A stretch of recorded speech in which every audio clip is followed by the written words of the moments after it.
Now,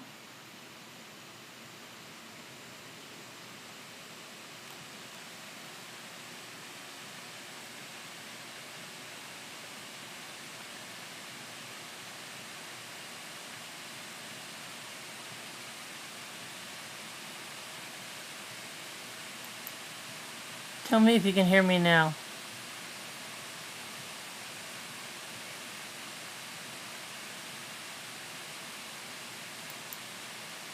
Now you can? Okay. Now I just want to make sure that we've got... Hold on, let me just see one thing.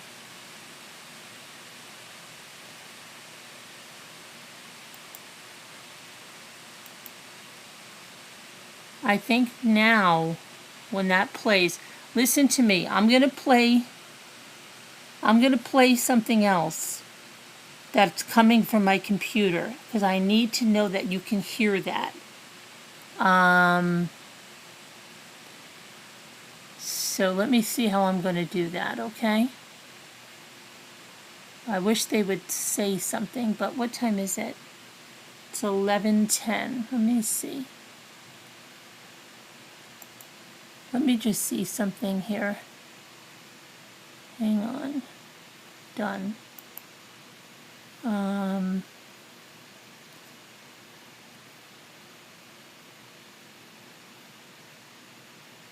What can I play? Play. Okay, play. Oh, look. Oh, good. They're going to... Let me see. All right. Is she speaking? See, but I don't know if we can hear her. I don't think anybody can hear her yet, can they? I think she's testing.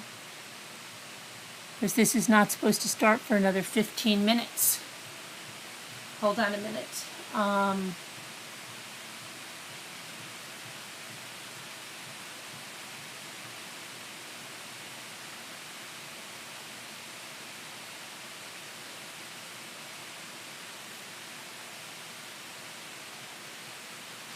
right, let's see. Does anybody...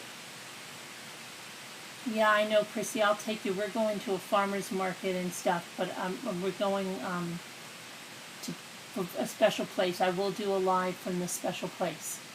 But I have to know if you're able to hear the sentencing. And I wish this lady would... Who is she talking to? Because the judge is not there. She's trying to do her cameras. Let me see if I could play something. I'm gonna get a link to something just to play to see if you can hear the desktop audio. Then I'll know you'll be able to hear when they do. So hold on, let me just quickly do something. Bear with me for 1 minute. I'm just gonna get a link to one of my videos. Hang on.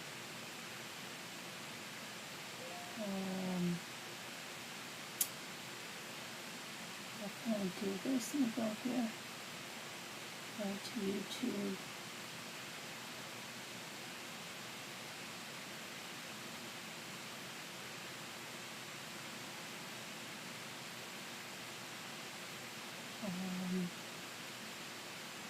Hold on a minute. If there's going to be any video I find, okay, guys? I just want to see if you can hear desktop audio when they go live.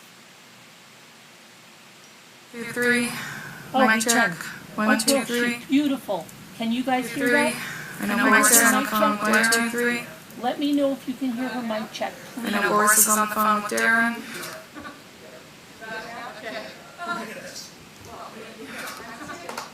Can you guys hear the mic check? Please tell me. Please.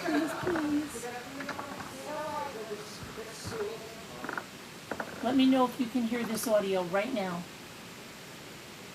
You can hear her say mic check?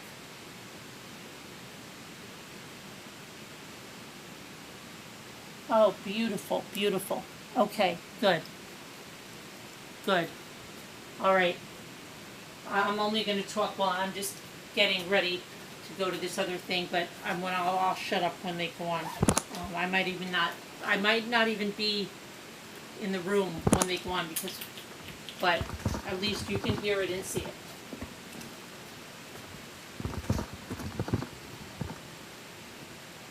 I'm just putting my sunscreen on my face.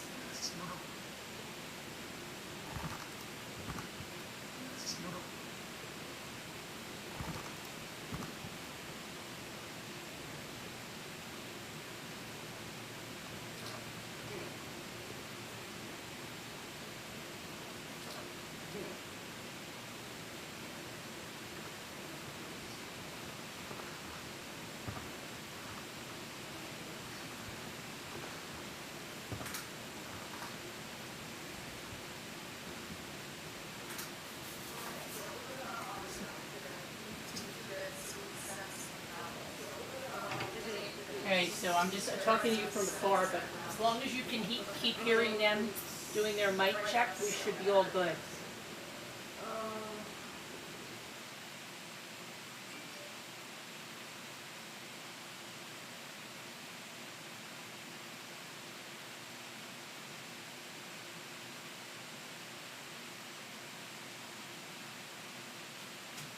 That's really, really good. I'm really very, very happy. Okay, now let me see. This I'm going to put.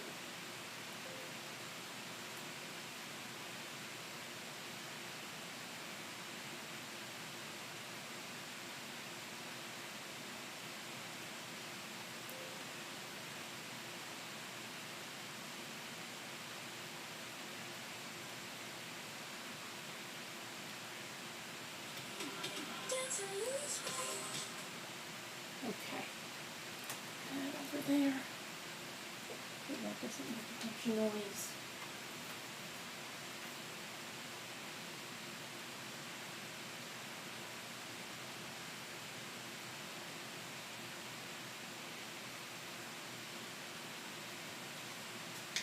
Okay, now I've got a bunch of stuff to find out today. I've got to find out when Scooter's getting here tomorrow. That's really important.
If we want to.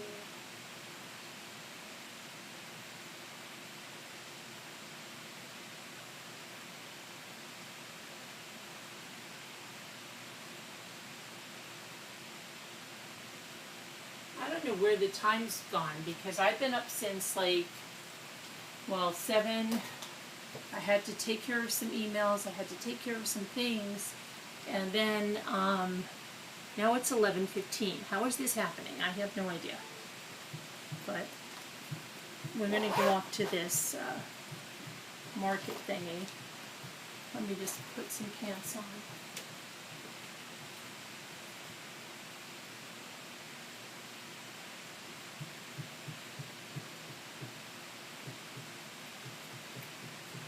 What am I looking at today?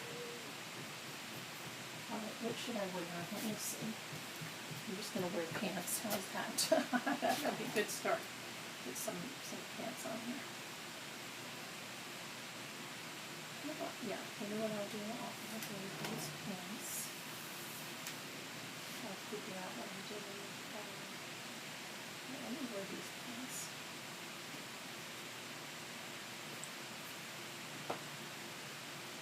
Take these pants.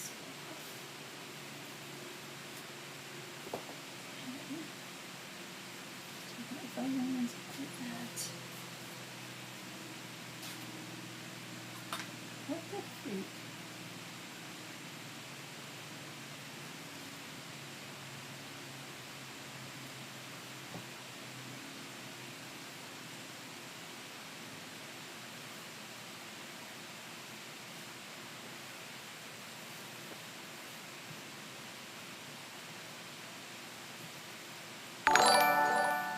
Uh-oh.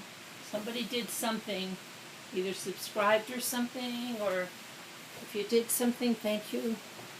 I can't see it right now. Hold on. I think they subscribed, maybe. Let me see. If I can see it on my iPad. Oh, wait a minute. Super chat from Chrissy. Thank you so much, Chrissy. I appreciate that very much. Very, very, very much. I know it's hard. I've not been doing the true crime and stuff as much as I should, and I need to do that. And this is important because we covered the whole trial. So, thank you very much, Chrissy. Appreciate that very, very much. And I'm gonna take you to a special place, Chrissy. Somewhere I've never been. It's called Botany Bay. And it's a stretch of beach where you cannot take anything from it, but it's absolutely phenomenal. And I've been told I have to go there since I don't know when, and I'll take you guys with me there. And if for some reason I couldn't get a live feed, which I don't know, but I'll do a video definitely. And so either way, you'll see it with me. Okay. Let me do this, and I don't even know, let me see what the, hang on a minute.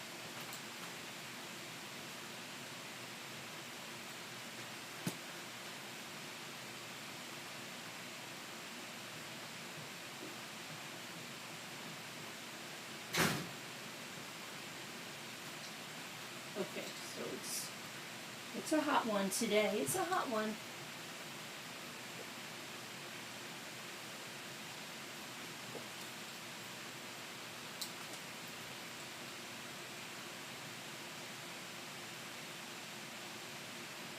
Let me get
I'm going to wear this.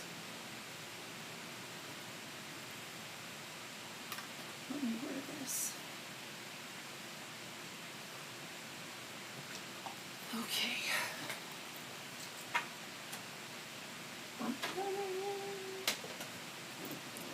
Oh, look, there's our Jodie Foster lady, right?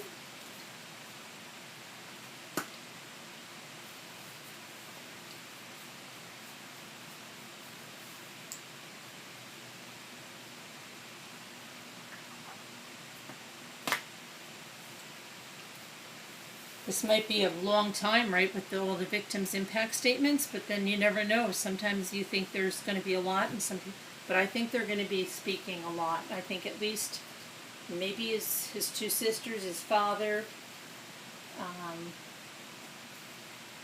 his partner maybe, I don't know. Okay. Let me see where everybody is.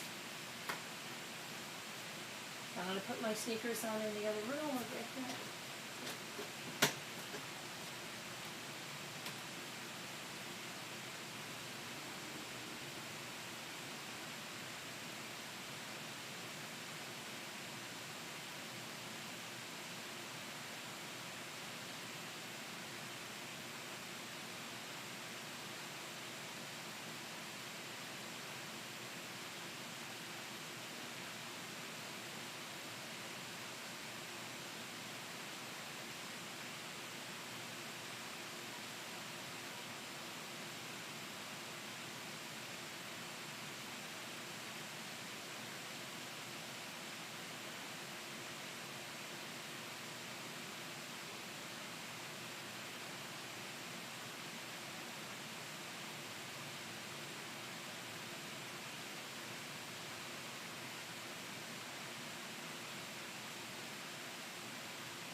Okay. I have some time. I just didn't want to be, I thought I was holding them up. They said they're going to be another 20 minutes, so that's okay. What was I going to do? I just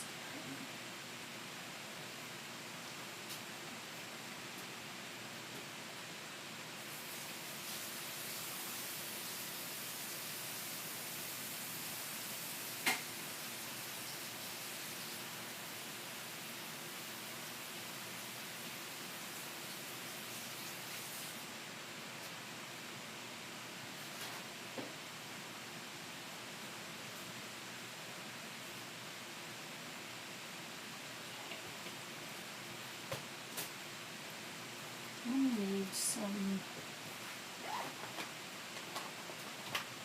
I did my sunscreen, my face. There.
I'm going to make myself some yogurt and fruit. They're going to, I told you, be about 20 minutes. One of them's taking a shower. So, let's see.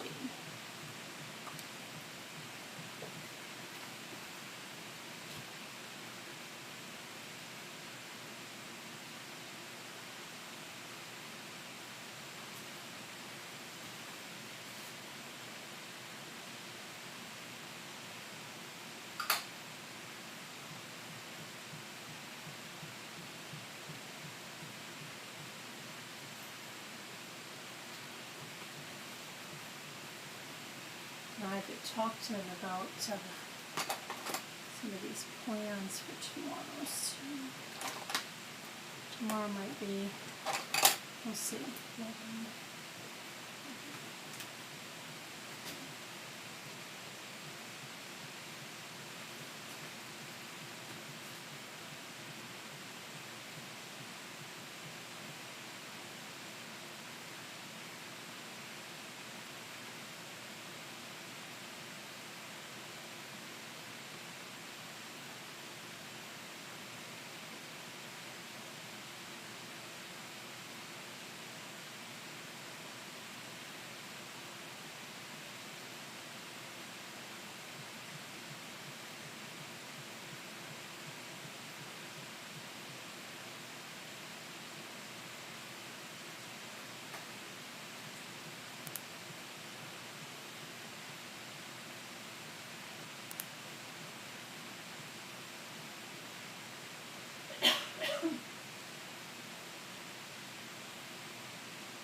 Okay, let's see here.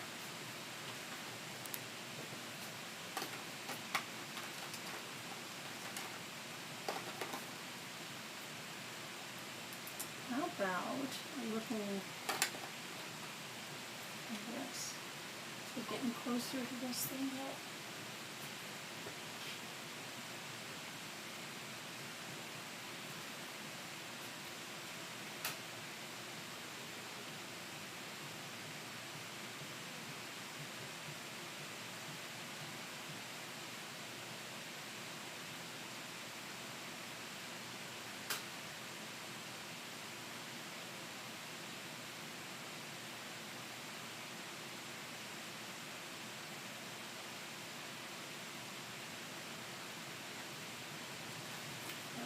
What I'm going to do, I'm going to throw in some wash. Let's see here. Throw this stuff into the wash in a minute.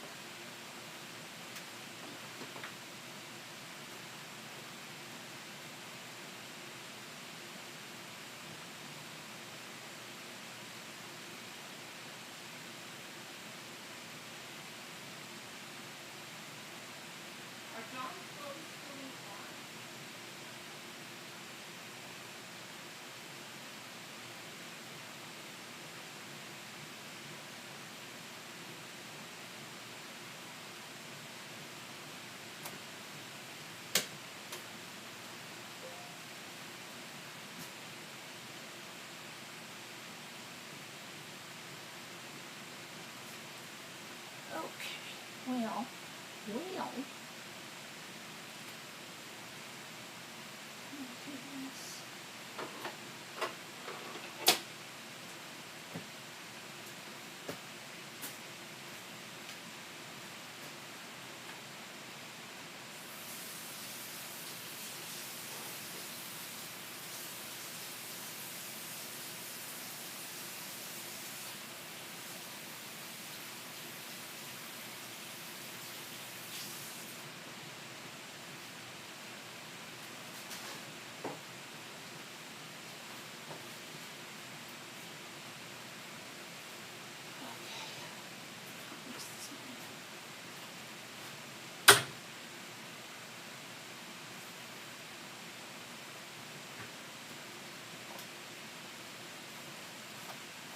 alrighty.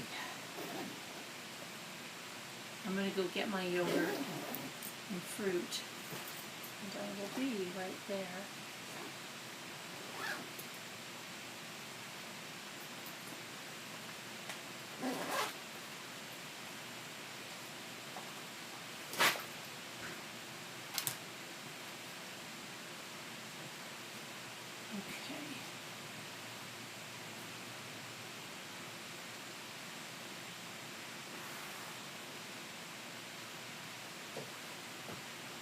Hang on, right there.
139,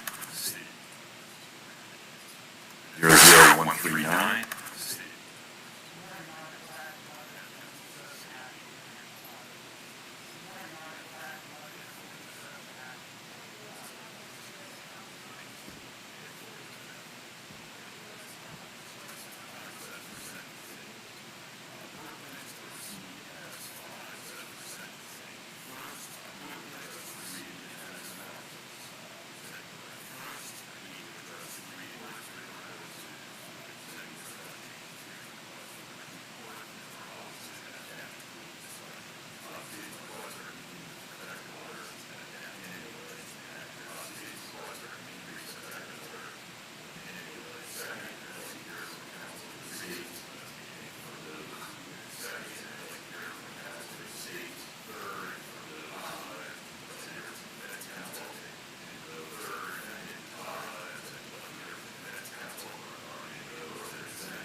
Okay, I'm back.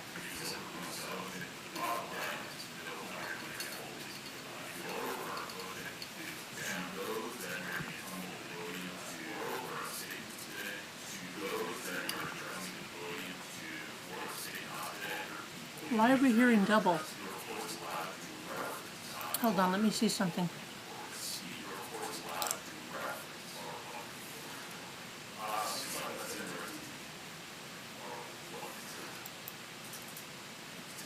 We're hearing double somewhere.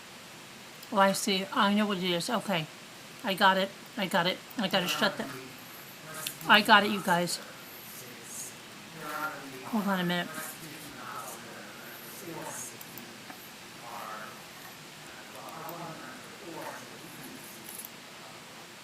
Okay.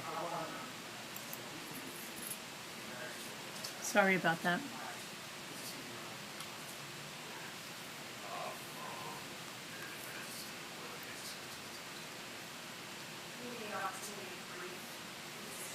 Let me check the volume on this.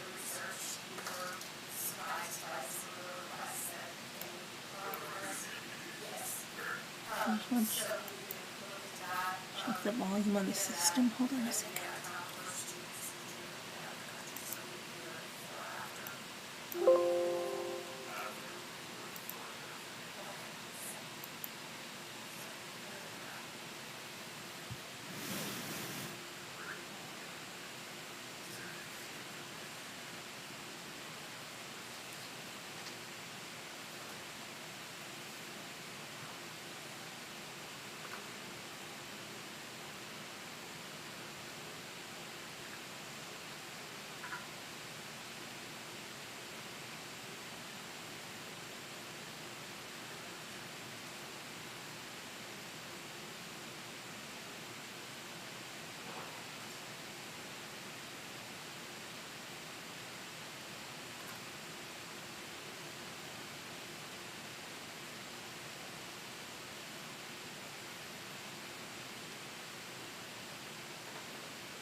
That'll work, Your Honor.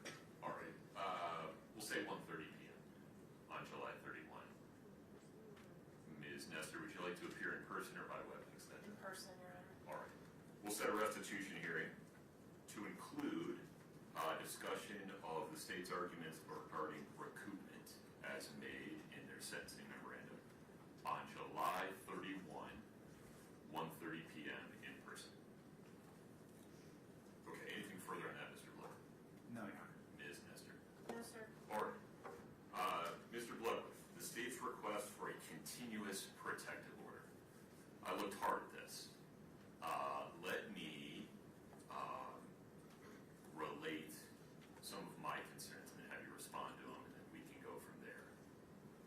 I looked at this, cases cited by the state, I looked at the statute, considered the absurdity doctrine. It seems to me that the legislature has adopted a policy where a convicted person's First Amendment rights are reasonably restricted in domestic violence cases to prevent the survivor of domestic violence from being re-victimized by contact, either direct or indirect, by the convicted perpetrator. And it seems that the legislature has recognized that a survivor of domestic violence can be re-victimized by the perpetrator contacting their family members or other household members. The statute contemplates that. But here, or in a situation like this, where the Domestic Violence Act does not have a survivor, rather it has a decedent, it seems from the face of the statute and other statutes involving criminal actions causing death that the legislature has reverted to the First Amendment being the baseline, and also that there are other remedies available to the family members of that decedent, such as stalking injunctions, if they are receiving contact that constitutes a course of conduct that would cause an objectively reasonable person to suffer emotional distress. Moreover, the juvenile court has tremendous authority to determine whether and how much, if any, contact a parent in this situation should have with the children of the decedent. I'm not sure that I have the authority to enter a continuous protective order in this case. I acknowledge this may not be what the legislature intended, that maybe they didn't see around this corner when passing the statute, and I appreciate the state's position that maybe they should take a hard look at it, but the Act says what it says today. Respond to that for me. Your Honor, the state questions the court's kind of read of the Act, and when the court relates members of the victims, any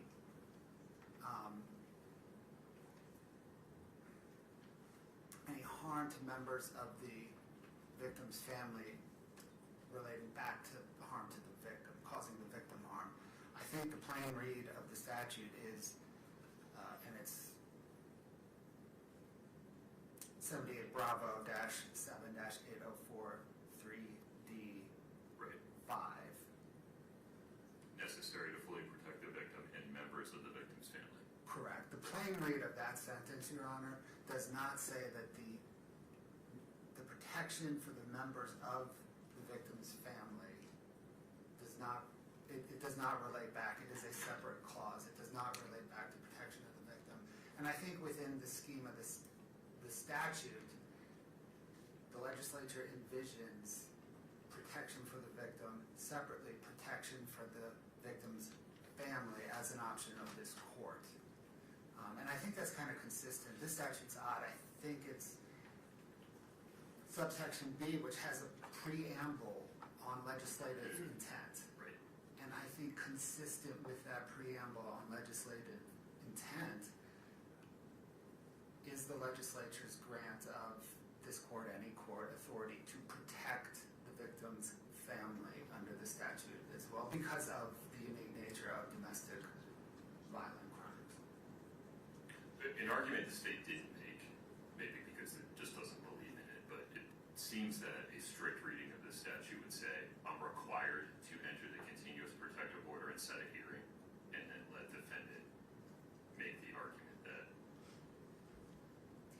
Your Honor, procedurally, I think that's right, because of the threshold inquiry of whether or not the victim, decedent in this case, reasonably apprehends a harm. Right. Practically, though. But practically, I don't know that, I mean, it seems to me as the state brief that that is evident, that a decedent cannot reasonably apprehend harm. Okay. Let me hear from defense counsel for a moment. Yes.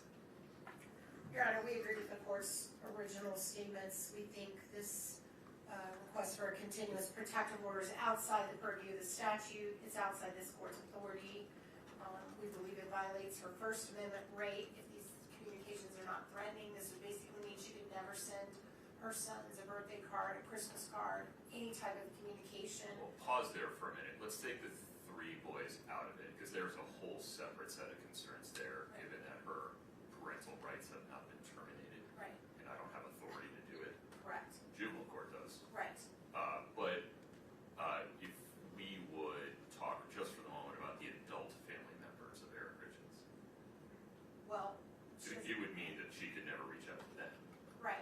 Well, and that could create problems if they're the guardians of her children and there's an issue if she is given any type of parental input to major life decisions, to medical care, to anything like that she would not be able to communicate would be problematic. She has no intention of communicating with them outside of matters that have to do directly with the children. I also think this, well, you said you're setting the boys aside, so my other arguments, I'll deal with them. But as far as I can see, there's another courtroom where this could happen. There's another venue under which this could happen, and this is not the appropriate place to do it.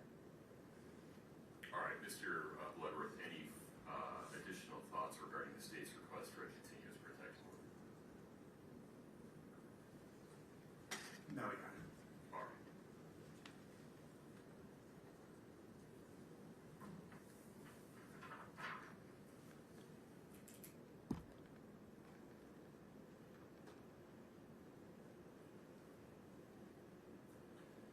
All right, in full transparency, I don't like the result, but under this court's reading of Utah Code 78B 7804, subsection 3, the court determines as a matter of law that it cannot issue a continuous protective order in this case because it is evident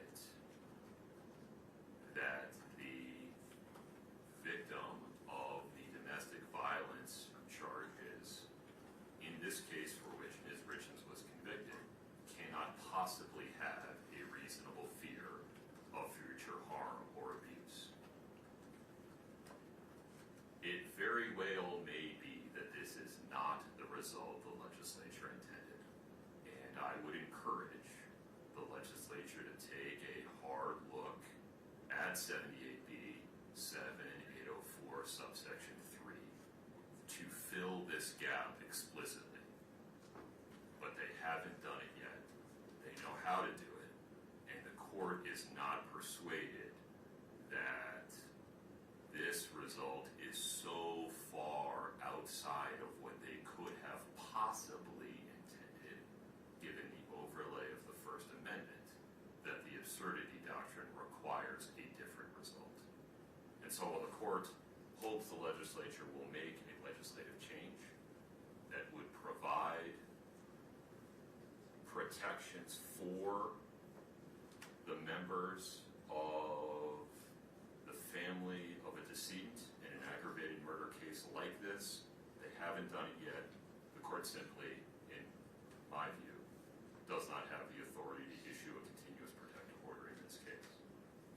In so ruling, the court expresses no opinion whatsoever, one way or the other, as to whether Eric Richins' family members might qualify for issuance of a stalking injunction in the future and expresses no opinion one way or the other as to whether the juvenile court will put in place restrictions regarding Ms. Richins' communications with her 3 boys. Anything further on that, Mr. Blower? No, Your Honor. Ms. Nestor? No, Your Honor. Okay, Ms. Nestor, may I ask you a couple of questions regarding the pre-sentence investigation report? Yes, sir. Have you had a chance to review it? We have, Your Honor. Have you had a chance to review it with Ms. Richins? We have, Your Honor. Okay. Are there any inaccuracies in the PSR that we need to address? We submit there are inaccuracies. They're all related to the factual recitations, which this court presided over the trial and is very familiar with. We have confidence the court remembers what happened at trial and remembers what was presented, and we would submit. Okay. For the purpose of today's hearing, to the extent there are any factual inaccuracies in the pre-sentence investigation report regarding the factual background of this case, the court determines that those factual inaccuracies are not relevant to the court's sentencing decision and do not affect the court's decision regarding the appropriate sentence one way or the other. Anything further on that, Ms. Nestor? No, Your Honor. Okay. Mr. Blooderth, how would you like to proceed? Your Honor, the state is prepared to present. Please.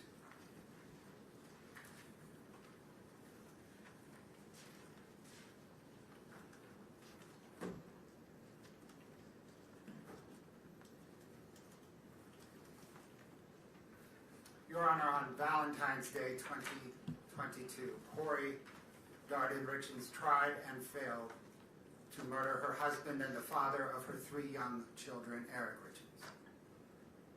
Over the next 17 days, she did not think, what have I done? Rather, she thought, how can I do better? And then she murdered Eric in the presence of their children, using poison and for money. Such a person should never again lurk among the rest of us. Her children should never worry that they may one day encounter her.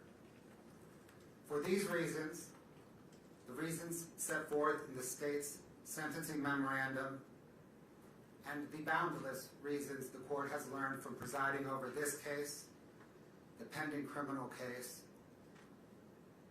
and the multiple associated civil cases, the state requests that the court impose a sentence of life in prison without parole on count 1, 5 years to life in prison consecutive to any other sentence on count 2, 1 to 15 years in prison consecutive to any other sentence on counts 3 and 4, and 1 to 5 years in prison consecutive to any other sentence on count 5. Furthermore, the state requests that the court order the defendant to pay restitution to Auto Owners Insurance Company in the amount of $1,017,018 and True Stage Insurance Company in the amount of $352,562.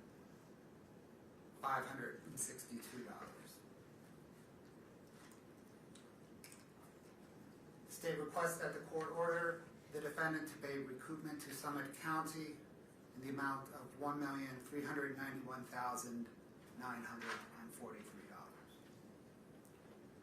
Kouri Richins earned this sentence.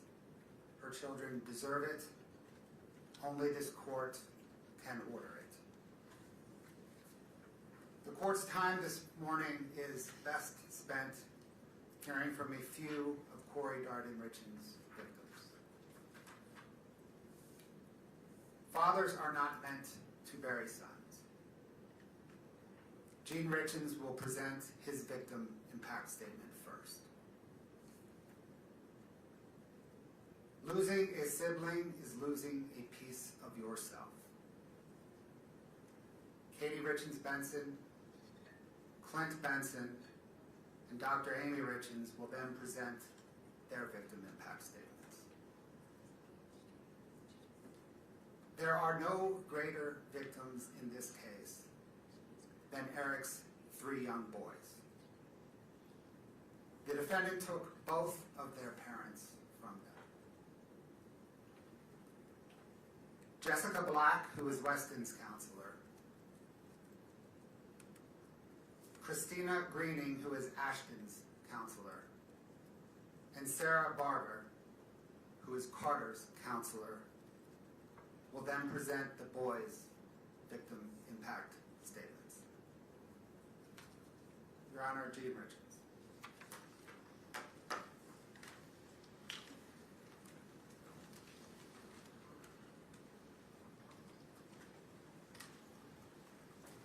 Good morning, sir. Good morning. Please take your time. Thank you. Thank you. Your Honor, my name is Gene Richins. I'm Eric's father. No parent should ever have to bury their child.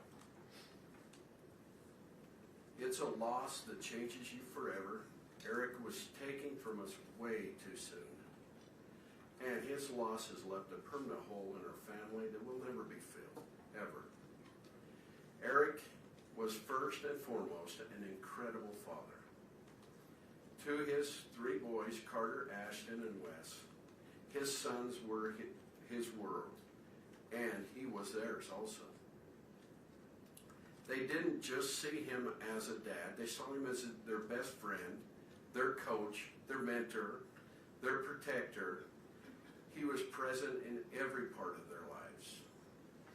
Whether it was soccer, baseball, basketball, or any activity that they were involved in. Eric was there coaching, encouraging, and supporting not only his own boys, but every child on the team. Eric didn't just coach sports. He built confidence. He built character and friendships. He gave his time freely because he cared deeply about helping young people grow into strong, kind, and capable individuals. The impact Eric had on these children and families continues even now. On the soccer team that he coached, before every game, the players gathered and called out a cheer. For many teams, it might be something ordinary. But for Eric's team, even 4 years after his death, they still break the huddle with the words, 1, 2, 3, Eric. That simple cheer speaks volumes about a man he was and the lasting imprint that he left upon young lives in this community. He was a light to his sons, to the boys he coached, and to our entire community. A light that was taken far too soon. Eric was only 39 years old. As his father, I miss him every day. I miss our conversations. I miss watching him grow into a man I was so proud of. One of the greatest joys of my life was seeing the kind of father he had become. Eric was patient, loving, dedicated, and fully present in his boys' lives. Watching him raise his sons with such care and devotion was incredibly meaningful to me. Eric was also an amazing brother to 2 sisters, a loving uncle, nephew, cousin, and loyal friend. He was a trusted business partner, a valued colleague, and a respected member of our community. He was generous with his time, his energy, and kindness. He treated people with respect, showed gratitude even for the smallest acts of kindness, and gave freely of himself because that's simply who he was. He worked hard to provide a beautiful life for his family. He gave them a home many would consider a dream. He ensured their needs were met, supported them, cared for them, and treated his wife with love every day. Yet despite everything he gave, his life was taken from him, not by a stranger, but by a person he should have been able to trust the very most in his life. He was betrayed in the most imaginable way possible. His life was taken through calculated, intentional actions motivated by the greed, control, and desire for a different life with someone else. Eric's boys lost a father. I lost my son. His sisters lost their brother. Our family lost a man who represented the very best of what a person can be. The ripple effects of this loss extend far beyond our immediate family. His friends lost someone they trusted and admired. The children he coached lost a mentor, a role model. Our community lost someone who genuinely cared and gave back without expecting anything in return. Eric will never see his boys graduate, get married, or become fathers themselves. He will never, again, stand on the sidelines cheering them on. He will never offer guidance, encouragement, or love in any way that only a father can. That opportunity was stolen from him and from all of us. Because of the calculated and intentional nature of this crime, I respectfully ask the court to impose a sentence of life without the possibility of parole. This sentence is important to Eric's 3 sons. Never have to live with the fear that the person responsible for taking their father could ever harm them again, and to ensure she can never harm anyone else ever again. Despite our immense grief, I want to acknowledge and thank those who have worked tirelessly to bring justice for my son. Eric was always grateful for others showed kindness and dedication, and I know he would want to express sincere appreciation to those who gave their time, effort, and professionalism to seek the truth in this case. We are deeply thankful to the prosecution team, Margaret, Brad, Lindsay, Fred, Joe, Wendy, Patricia, and the entire staff who supported them for their commitment and their perseverance. We also want to recognize and thank Todd for his dedication and relentless efforts in helping us ensure justice has been served. We are also grateful to Grace Wardis for serving as a spokesperson and an advocate for our family throughout this process. We thank the Summit County Sheriff's Office, Lieutenant Hemingway, Detective O'Driscoll, Detective Hopper, Officer Woody, Officer Gibson, and all the law enforcement personnel who worked on this investigation. We thank the bailiffs who ensured the safety and the order of this courtroom. We thank you, Your Honor, for your patience, professionalism, and stewardship of this process.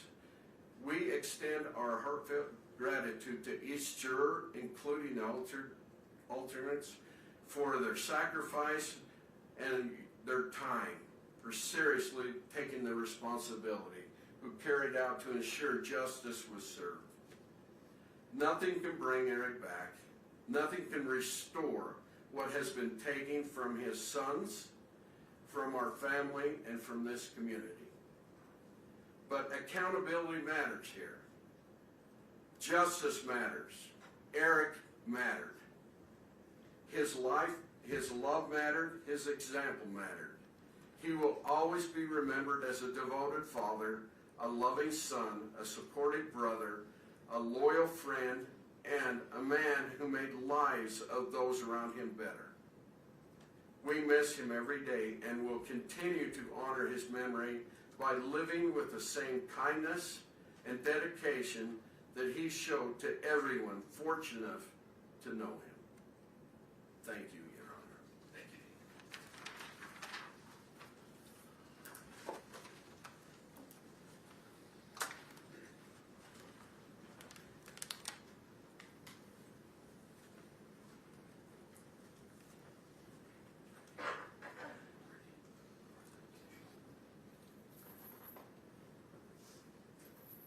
Katie, good morning.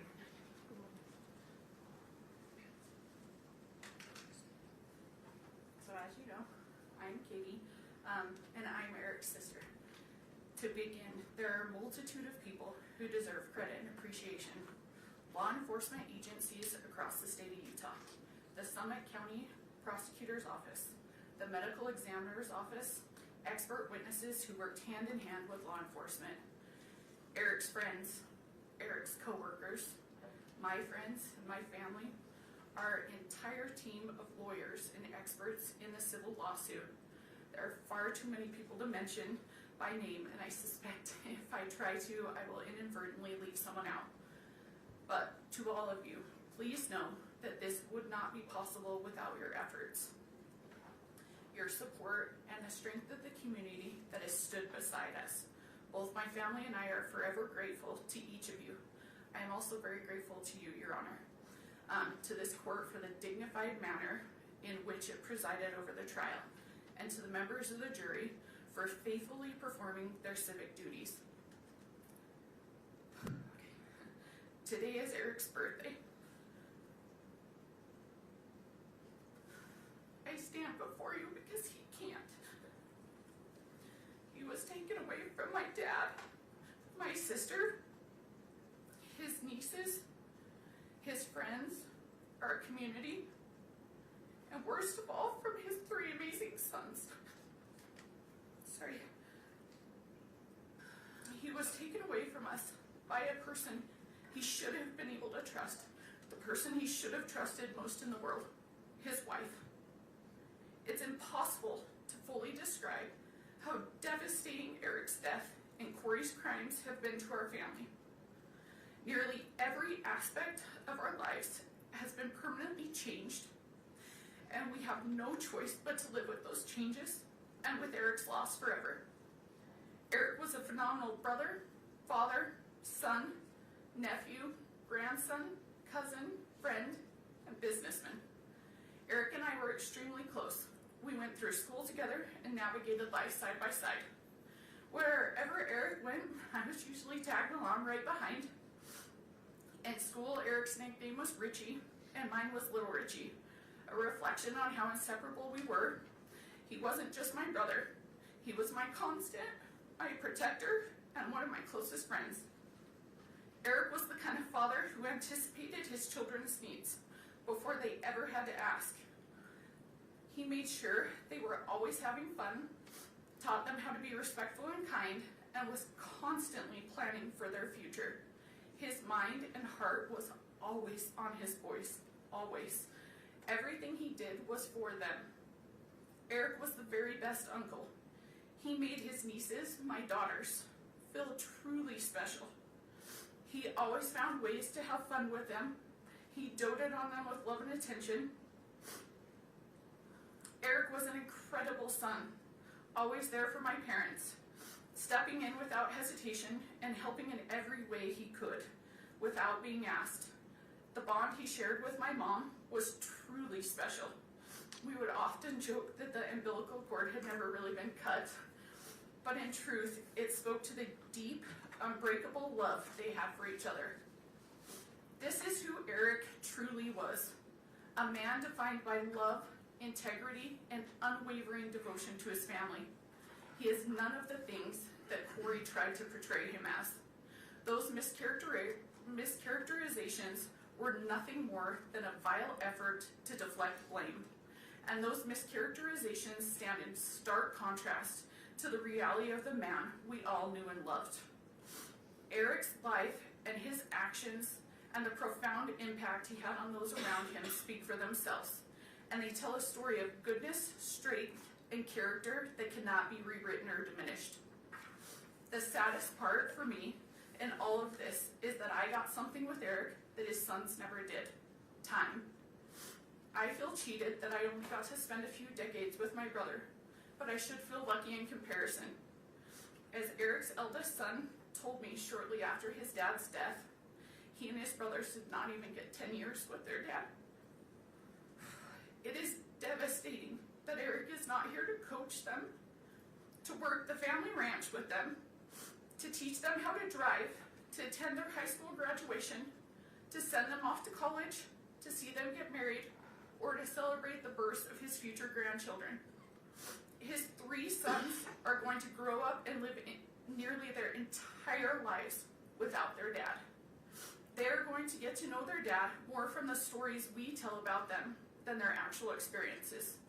In all likelihood, by the time they are age 44 years old, which is how old Eric would be today, they will have little to no actual memories of Eric.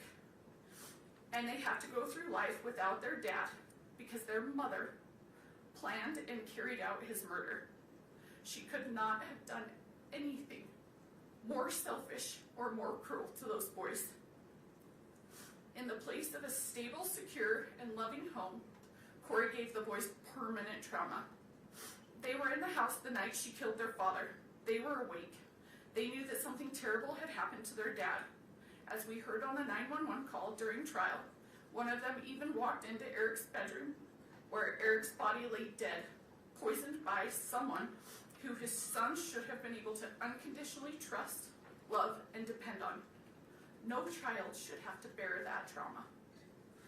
But Eric's 3 innocent sons will bear that burden, and they will bear it for the rest of their lives. Kouri's selfishness and cruelty did not end with Eric's murder.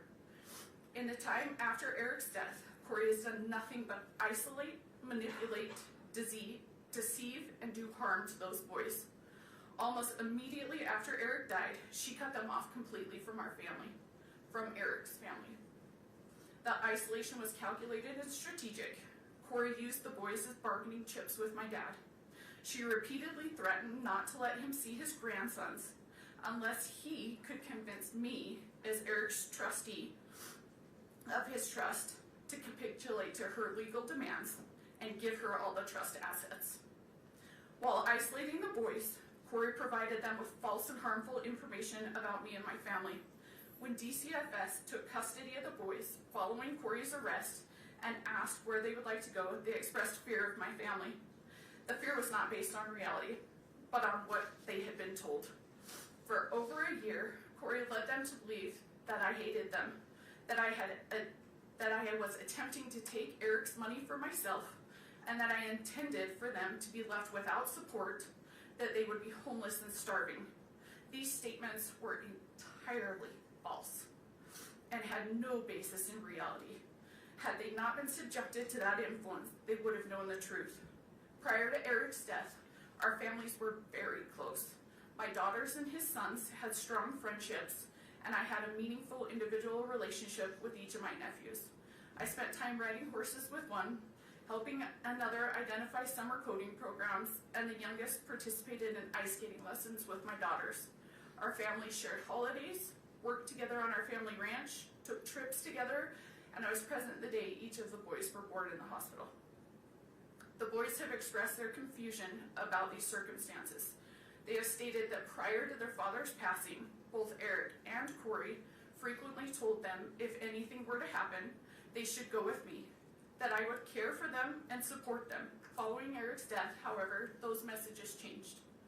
After Eric passed away, Kouri prevented all contact between our family and the boys. She prohibited communication and continued to provide them of false information about us. When we were finally able to see the boys again, approximately 15 months after Eric's death, the boys hardly recognized the relationship we had. Instead, they viewed my family and me with fear and hesitation, as though we were strangers. Kouri also went to great lengths to jeopardize the boys' financial futures. I know you are very aware of this.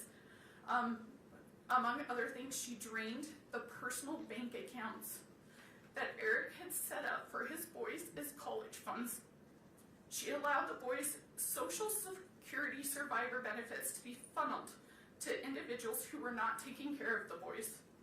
And she sued me in my role as Eric's trustee and personal representative, not once, not twice, but 3 separate times. The goal of her lawsuits is singular. She wants all of Eric's assets for herself. Despite her lies and fanciful public portrayal, she knows that none of Eric's assets are going to me, my dad, or my sister. In fact, she knows exactly where Eric wanted everything to go, and that is to his boys. And yet, for 4 years, she has aggressively tried to take their inheritance from them. Even now, despite erroneous debt, a murder conviction, and a string of pending felony financial charges, Kouri's civil lawsuits live on. Those lawsuits have been emotionally grueling, all-consuming, and unimaginably expensive. And tragically, every dollar on those suits is a dollar that Eric's boys will not get.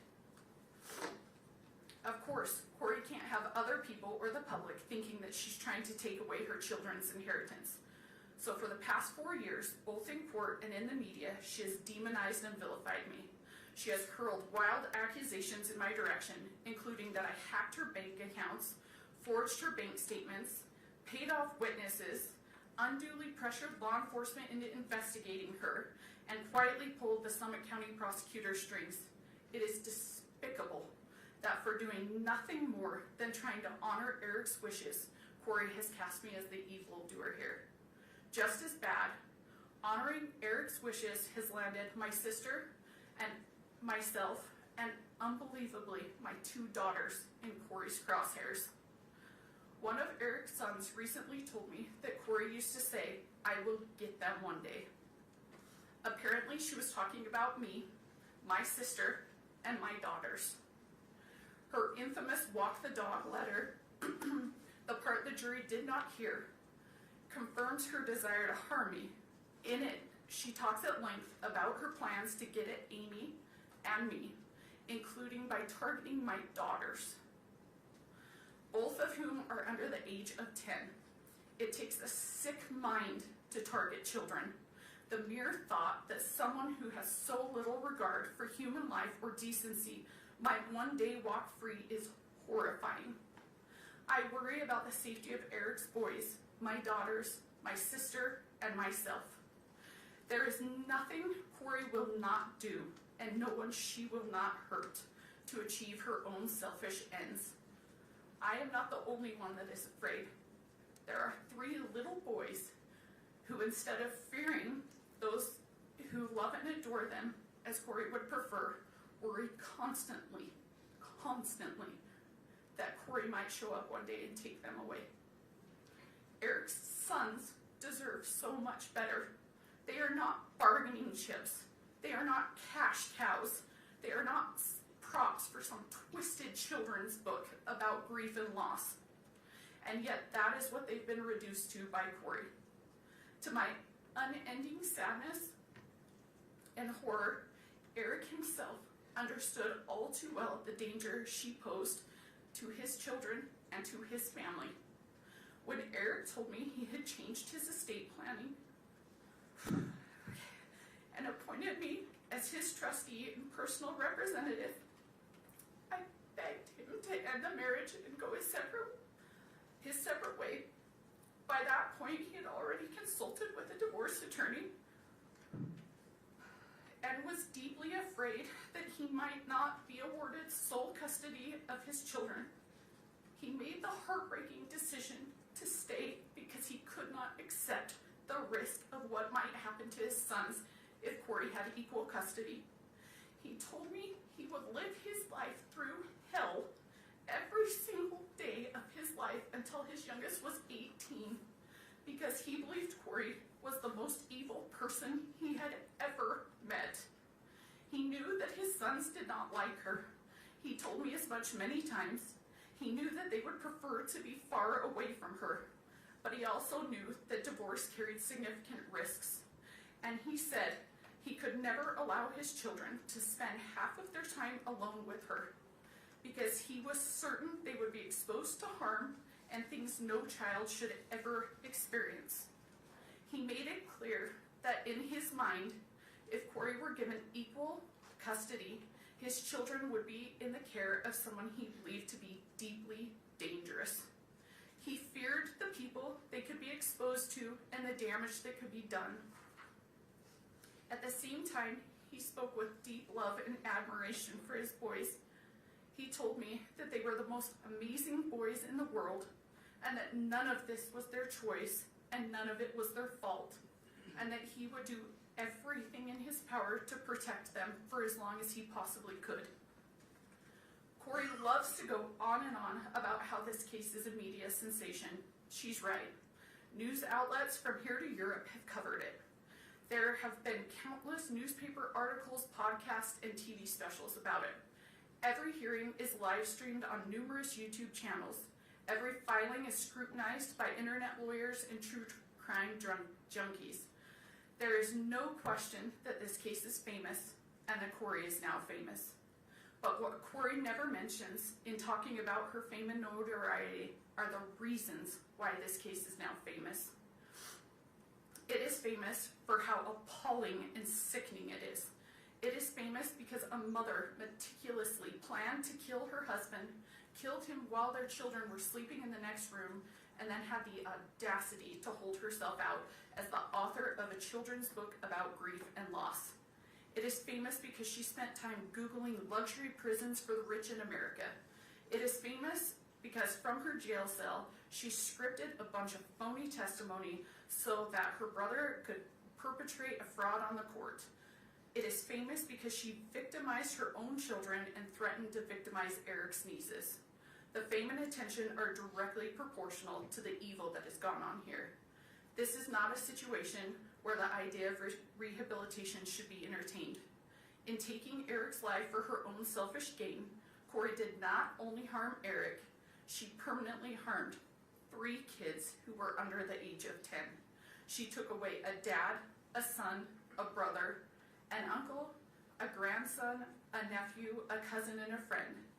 Eric's death has caused immeasurable pain to so many. Obviously, there's nothing the court can do about that. And you cannot bring him back. But what you can do is give Kouri's victims at least some measure of closure. To that end, I ask that the court impose a sentence that ensures Kouri never has the opportunity to harm Eric's children or our family again. Please do not let my brother's life be worth nothing more than a 25-year punishment. Please do not leave those boys to wonder whether Kouri might track them or their children down in the future. Please do not create a possibility for Kouri to endanger Eric's boys, my daughters, my family, or anyone else ever again. Please sentence Kouri to a life in prison without the possibility of parole. Thank you. Thank you, Kate.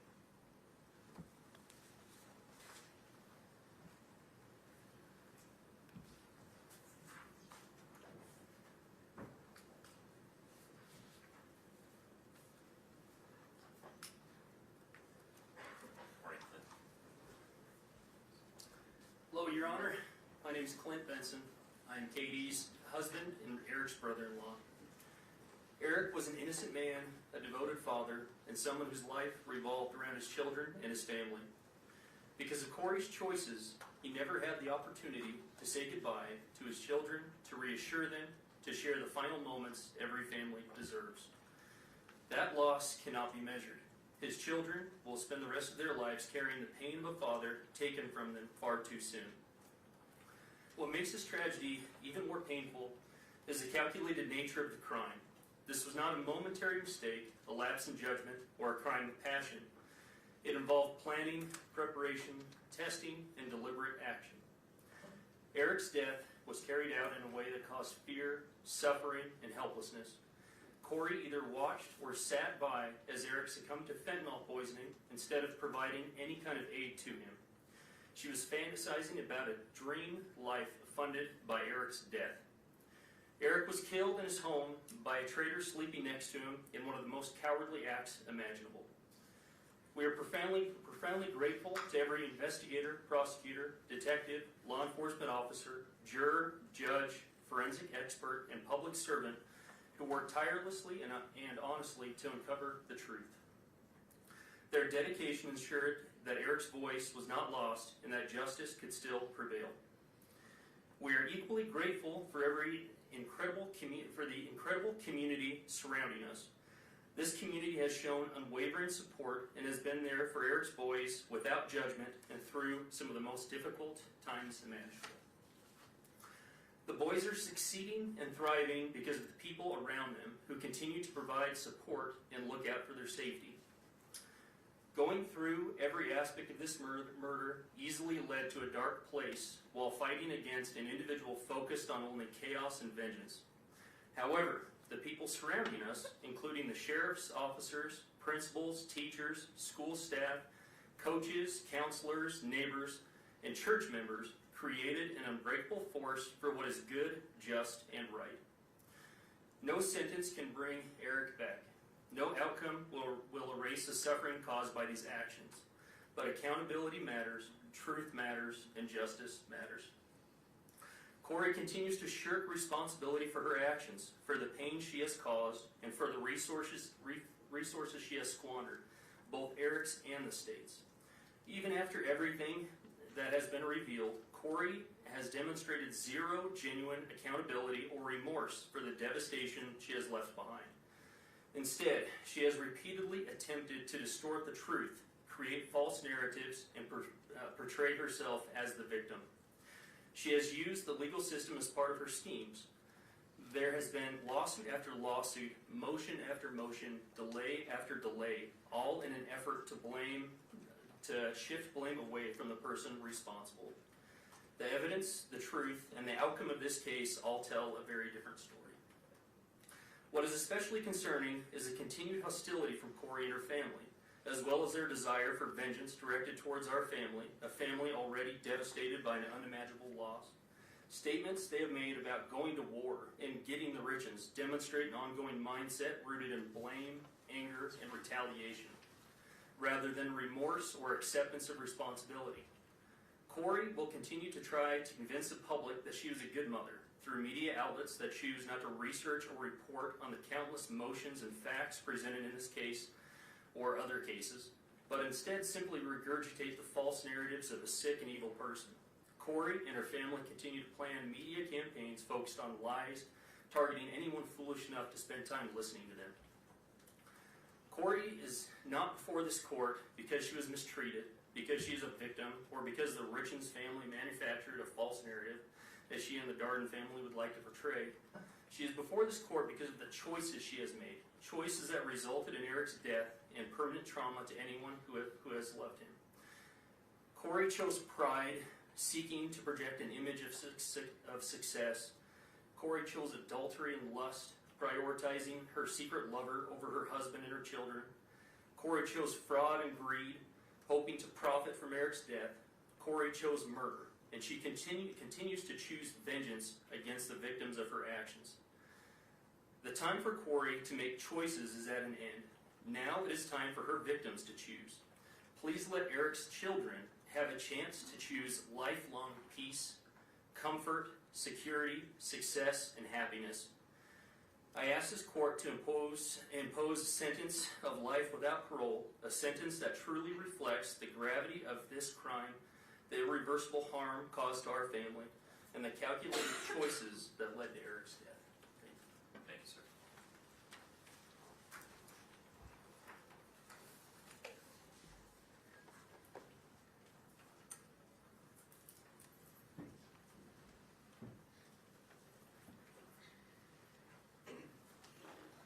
Andy, good morning. Good morning.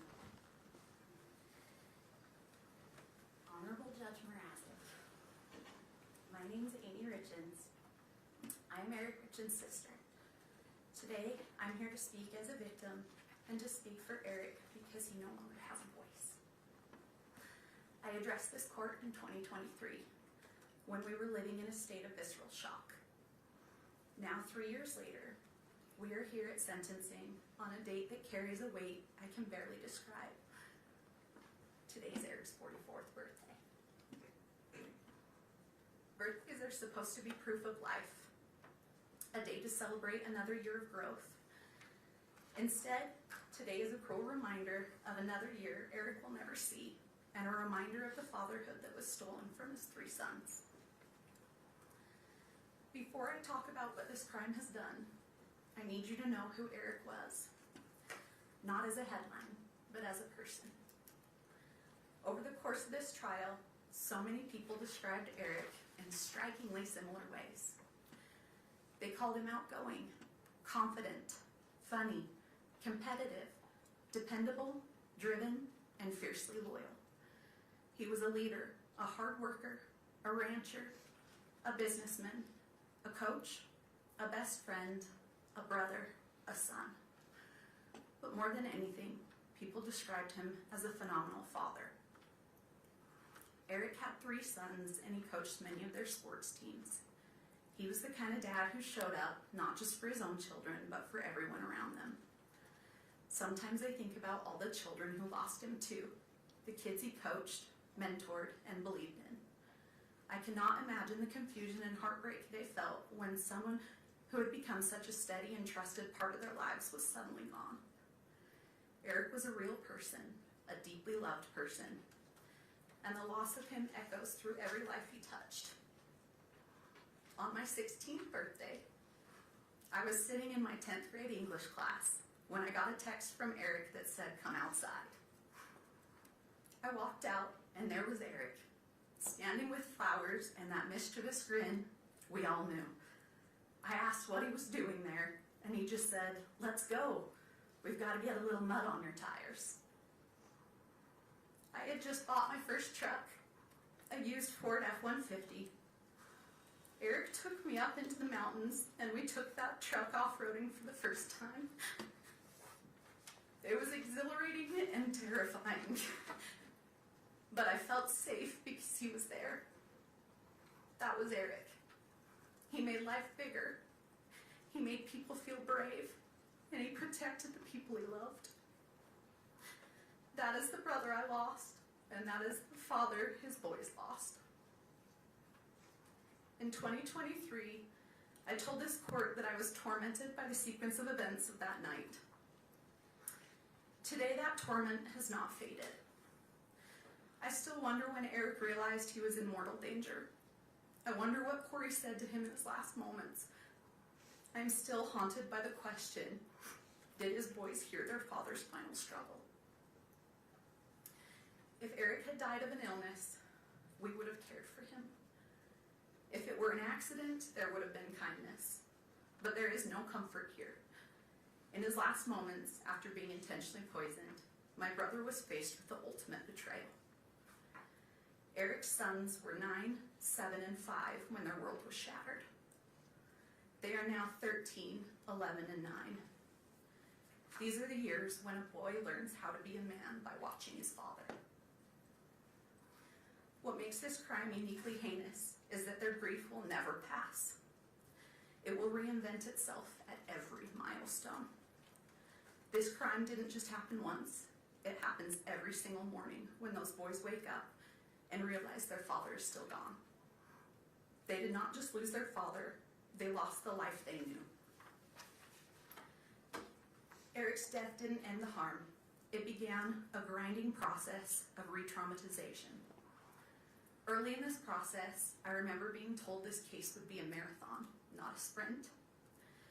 We did not understand how every hearing, filing, delay, and public narrative would reopen wounds all over again. As if losing Eric was not painful enough, our family was then forced to grieve under public scrutiny. After the publication of the grief book, our family became the subject of public narratives, attacks, and speculation. At one point, I received a message sent from a burner phone that said, "You think you're funny? Kouri will get the last laugh. Your jealousy is as disgusting as your family." Law enforcement later confirmed, through warrants, that the message came from Kouri. That moment stayed with me because it captured what these years have felt like. Not just grief, but intimidation and distortion. Yes, our family hired a private investigator, but when someone you love dies suddenly and deep in your gut, you believe something is terribly wrong. You do not stop searching for answers. The real question is not why would you investigate? The real question is, what wouldn't you do? What wouldn't you do for your brother, for the truth? I also feel compelled compelled to address the emotional toll of the trial itself. As the designated victim representative, and more importantly as Eric's sister, I have a right to be present in the courtroom. Yet during the proceedings, I was essentially kept in the dark.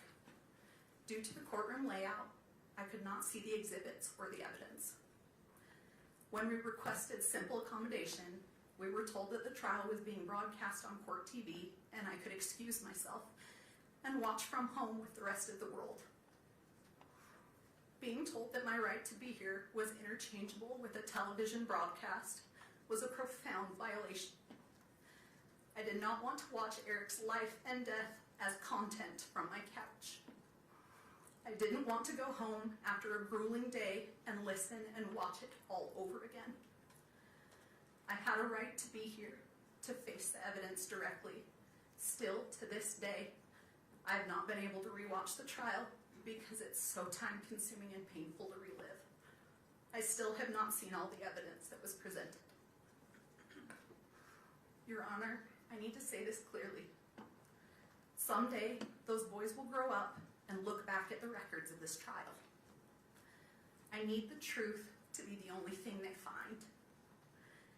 The claims made against Eric's character were not just legal defenses, they were acts of secondary violence. Eric was a protector, not a predator. These lies were a desperate attempt to justify the unjustifiable, and they have added a layer of cruelty to our grief that is nearly impossible to bear. I also need to correct the record on a few misrepresentations. First, the prenup. It was provided well before the wedding, not in a last-minute way. Second, the incident between Kouri and me. I never touched her. Kouri pled guilty to assaulting me. Yet she and her circle have continued to spread false narratives. This is a pattern of distortion that has kept our family trapped in conflict. There is something that has haunted me for years. And I found out Katie was the exact same today. I begged Eric to leave too. I begged him to divorce her. But Eric was trying to protect his boys. People often struggle to recognize intimate partner violence when the victim is a man. But Eric's actions spoke for themselves. He documented conversations. He tried to protect himself. He knew after Valentine's Day that she had tried to poison him, but he also believed that if he left, he could not fully protect his children. So he stayed because he was trying to keep them safe. This trauma has seeped into every corner of my life. And also, it has also deeply affected my own family and marriage. My husband, William, watched me be consumed by the pursuit of justice. For 4 years, we have lived in a constant state of stress, grief, and emotional exhaustion. I lost my job as a professor at Montana Tech University on the very day I was subpoenaed to appear in this court. Eric was so proud of me earning my PhD, and teaching students was something I loved and that made me proud. It now seems like another thing that Kouri's actions have taken away from me. But the most devastating loss is one that isn't in any police report. Because of the unrelenting stress of this investigation and the constant attacks on our family, I suffered a traumatic miscarriage of twins. We lost our children. We lost the future we were building. Kouri's actions didn't just end one life. They reached out and stifled the lives of my unborn children as well. That loss lives inside this tragedy too. Eric's murder did not just take someone from my life. It plunged me into a darkness. It stole the light I once carried. It erased the future I had planned. Every day, I wake up and step into this same crushing emptiness. where time itself feels frozen and meaningless. The laughter of my future children, the warmth of my family, the simple joy of waking to a new morning, all of it has been devoured by this crime. This grief is limitless, resembling the ocean. Sometimes it softly touches the shore, other times it pounds against it with fierce force. Occasionally, it surges like a massive tsunami, overwhelming everything. These changes can occur suddenly, and like the ocean, it cannot be controlled. I didn't just lose my brother. I lost my sister-in-law. I lost someone I considered my friend. We had good times together. That loss is so complicated now, Your Honor, because it forces you to grieve someone who is still alive while facing the horror of what they have done. It is grief that doesn't resolve. It just sits there heavy every day. This crime has fractured our family in ways outsiders cannot understand. One of the most painful realities is that my husband and I do not get to see our nephews. This tragedy has created a wall of trauma between us, and that feels impossible to climb. Because of this crime, we are no longer present in those boys' lives the way Eric would have wanted. In 2023, I told this court I never knew evil like this existed. Everything I have witnessed since has confirmed that. Kouri did not just kill Eric, she attempted to kill the spirit of everyone who loved him. She lied to his children, she lied to the world, and has shown no remorse while dancing on his grave for profit. Your Honor, a parole-eligible sentence is not a conclusion. It is a reoccurring nightmare. It guarantees that every few years, Eric's sons will be notified that their father's murderer is seeking freedom. It forces them to relive the trauma repeatedly for decades. Eric died trying to be his children's shield. He can no longer protect them, so now the responsibility falls to this court. I ask you to provide these boys with the finality and safety they deserve. I ask you to ensure that the noise of Kouri Richins never enters their lives again. For the years of suffering we've endured, for the children who will grow up without their father, and for the life she stole from Eric and the peace she stole from us, I respectfully ask that you sentence Kouri Richins to life without the possibility of parole. Happy birthday, Rico. Thank you.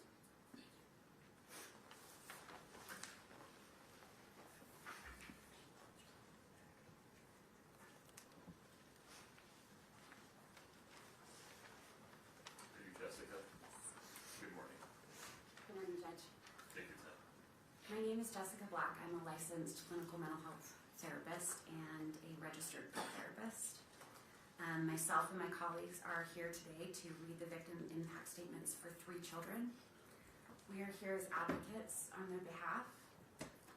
After a developmentally appropriate process, the boys were able to decide individually how they wanted to share their statements, and this is what they chose. Our roles are to read their words exactly as they wrote. The boys want the court and the world to hear their side. This is from WR. I woke up to sirens, and there were a lot of people at my house, and I was definitely scared. I felt confused. I was in a bedroom with my brothers, and I didn't know what was happening. At first, I was really scared because I didn't know what was happening, and I had no control, and I felt helpless. I felt really overwhelmed. After my dad died, Kouri would put us in the basement while she was with the neighbor. I felt scared because I thought something really bad was happening again. She would take me to places that smelled really bad. Everything she did made me feel uncomfortable. When someone talks about Kouri, it makes me feel hateful and ashamed. She took away my dad. It's made me have a hard time trusting people. I was scared that Kouri's family would come to my school and take me. I had to go to counseling with DCFS in Heber, and I did not like it. DCFS made me talk to Kouri, and I couldn't do things that I wanted to do. I felt not important to anyone. I feel a lot better about myself now than I did with Kouri. I can't ever see my dad again. I want her to go to prison forever. If she got out, I would be so scared, really mad, and I wouldn't want to go with her anywhere. I'm worried that she would take me away from Katie and Clint. Once she is gone, I will feel happy, and I will feel safer and relaxed, and trust people more. Thank you.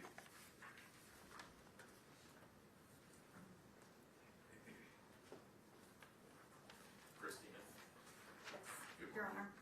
Honor, I am Christina Green. I'm a licensed clinical social worker, not registered play therapist, and I will be reading for AR. You took away my dad for no reason other than greed, and you only cared about yourself and your stupid boyfriends. You were not caring and watching over me and my brothers. I had to be a parent to W. C and I would walk him to the bus stop, feed him, and watch him. You were not concerned about our health. When we got hurt, you didn't even care. When C got run over by a side-by-side, you still made him go to the soccer game that day without taking him to the doctors first. You would lock C in his room, and I would have to go to the kitchen and bring him food. You shamed us when we didn't want to eat uncooked lasagna you made. We threw it away because we couldn't eat it. Then you made us watch videos of children starving in war areas. You wanted to scare us into eating something that wasn't cooked. You wouldn't let our dog outside, and then the dog would pee inside. You created this problem, then you would smack my dog on the head as hard as you could.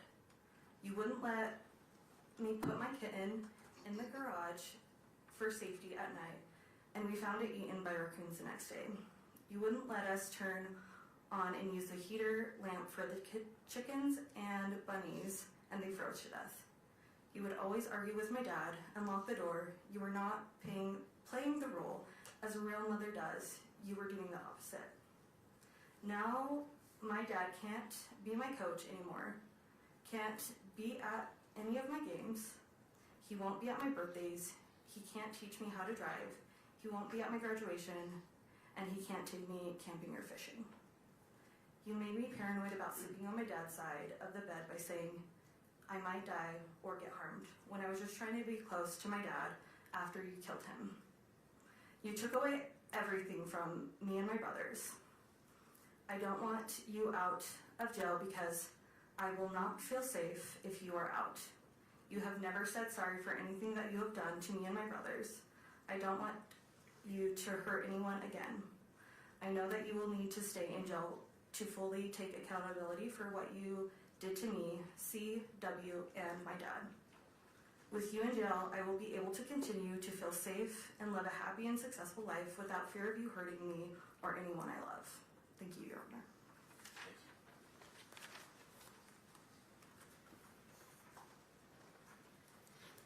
Sarah. Yes, my name is Sarah. I'm a licensed clinical social worker and registered play therapist, and I'm going to read the victim impact statement for CR. My name and age now, my name and age I was at the time of the crime. CR, age 12, now 13. I was 9 when my dad was murdered. What I would like to see happen if the perpetrator is convicted of the crime, I would like to see Kouri get a life sentence. My thoughts regarding an appropriate sentence for the person who is accused of this crime and if they are found guilty. I think Kouri should get a life sentence because what she did is very sick. Because it had no reason to happen and it impacted a bunch of people, including me. These are some reasons why I think she should have a life sentence. The information I feel is important for the judge to be aware of in sentencing. I think the judge should know that my dad was a good person and very thoughtful and kind and helped whoever needed help. He was always taking the extra mile to help people. My physical injuries as a result of this crime are as follows. I was sleeping and then I went to get a drink of water, then went back to bed. And when I woke up shaking and Bailey called the ambulance and they came and I couldn't talk for a while, I think Kouri had something to do with it because she didn't call the ambulance. She called Bailey, and Bailey called the ambulance. At the ER, Kouri resisted to have my blood drawn, and kids who usually have this kind of seizure is when they are a few months old to a year old. I learned later that Kouri bought more fentanyl and had it in the house when this happened. I think this is what happened. She did what she did to my dad in the living room. My experienced emotional injury because of this crime is described as follows. Sad. I feel mad that I have to feel sad. I went from being scared for my life to feeling really good. I was scared for my life because I didn't eat that much. Kouri was always drunk or gone. I was always locked in my room. I can't remember, but I am pretty sure the lock was on the outside. Kouri threatened she would kill my lizard because we didn't want to watch some weird show with her. All of our chickens died because there was no food or water. My rabbit died because we didn't have food or water. The goats almost starved to death because she bought moldy hay and she didn't water them. Nothing ever got fed or watered.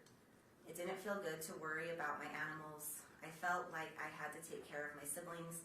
Ash mostly took care of me though because I was locked in my room. Ash would bring me food. Kouri would lock me up if I told her she was drunk. This happened pretty much daily. I feel angry that she locked me in my room. I am angry almost all my animals died. I am angry she threatened to kill them. I am angry she killed my dad. I started to feel really good when I moved into a safe place. It was safe because the people around me were safe, Katie and Clint. I felt safe at Jake and Shalina because I wasn't with Kouri anymore. Counseling. I feel annoyed that I have to go to counseling and tell the story about what happened 55 million times. I feel better now because I know it's to help me. I would like to not have to go to counseling. I would like to have to not worry about anything after this trial is over. I want the judge to know I hope Kouri gets convicted to a life sentence. Kouri is always drunk. I want the judge to know my dad was a good person and I miss my dad. I miss my dad, but I do not miss how my life used to be. I don't miss Kouri, I will tell you that. Thank you. Thank you. Mr. Bloodworth, anything further from the state? Your Honor, the state moves to admit state sentencing exhibits A through I previously provided to the court and defense. I have copies now I can bring to the court. Any objection, Ms. Dester?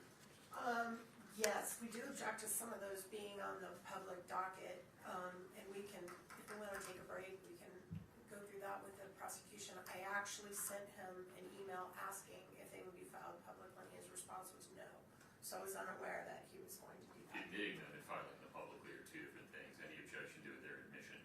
Not to their admission, only to their public filing, Your Honor. Okay, we can work that out. States A through I are admitted. I need a break. We'll be in recess until 11:10. If during that break you and Ms. Nestor would come to some consensus about what the defense wants to have listed as private and or protected depending on the content. Your Honor, the state agrees all should be Okay, private. understood. That's the order of the court. We'll be in recess until 11:10. Follow the directions of the court security director and the bailiffs in terms of how to leave and re-enter the courtroom. Thank you.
seat, thank you.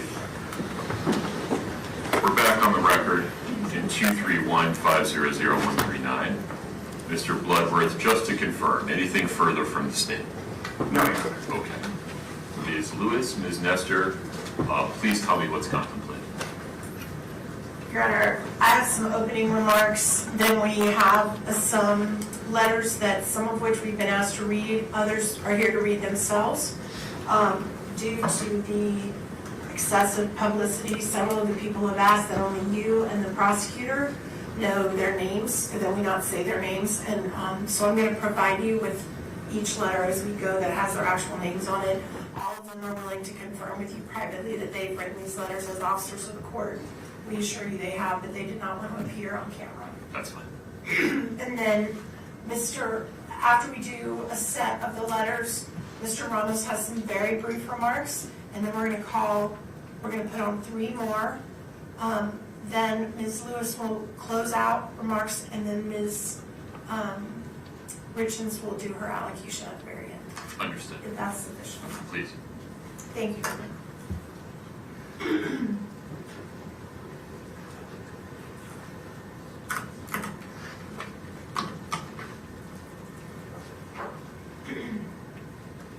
May it please the court. Excuse me. We began this journey when Kouri Richins stood before this court, stood before your honor, and entered a plea of not guilty. And now, after being convicted by a jury, she stands before you again. And on this day, she will tell you again that she did not do what she has been convicted of doing. And that is her right under the law. And we, her advocates, we are tasked with a sacred duty. A duty to protect and preserve her constitutional rights at all costs. In the face of criticism, scorn, and ridicule from the public, the media, and anybody else connected with this case. We have been committed to our duty throughout this trial, and we remain so today. It is our privilege and honor to stand beside Kouri. We believe in her innocence completely. And we will continue to stand by her as she takes her appeal to the next level, to a higher court. But that battle remains for another day. Today, she stands before you, convicted by a jury of 5 felony counts.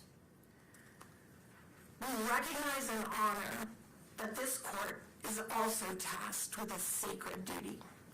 A duty under the Constitution and laws of our state to decide the appropriate sentence in light of Ms. Richins' convictions.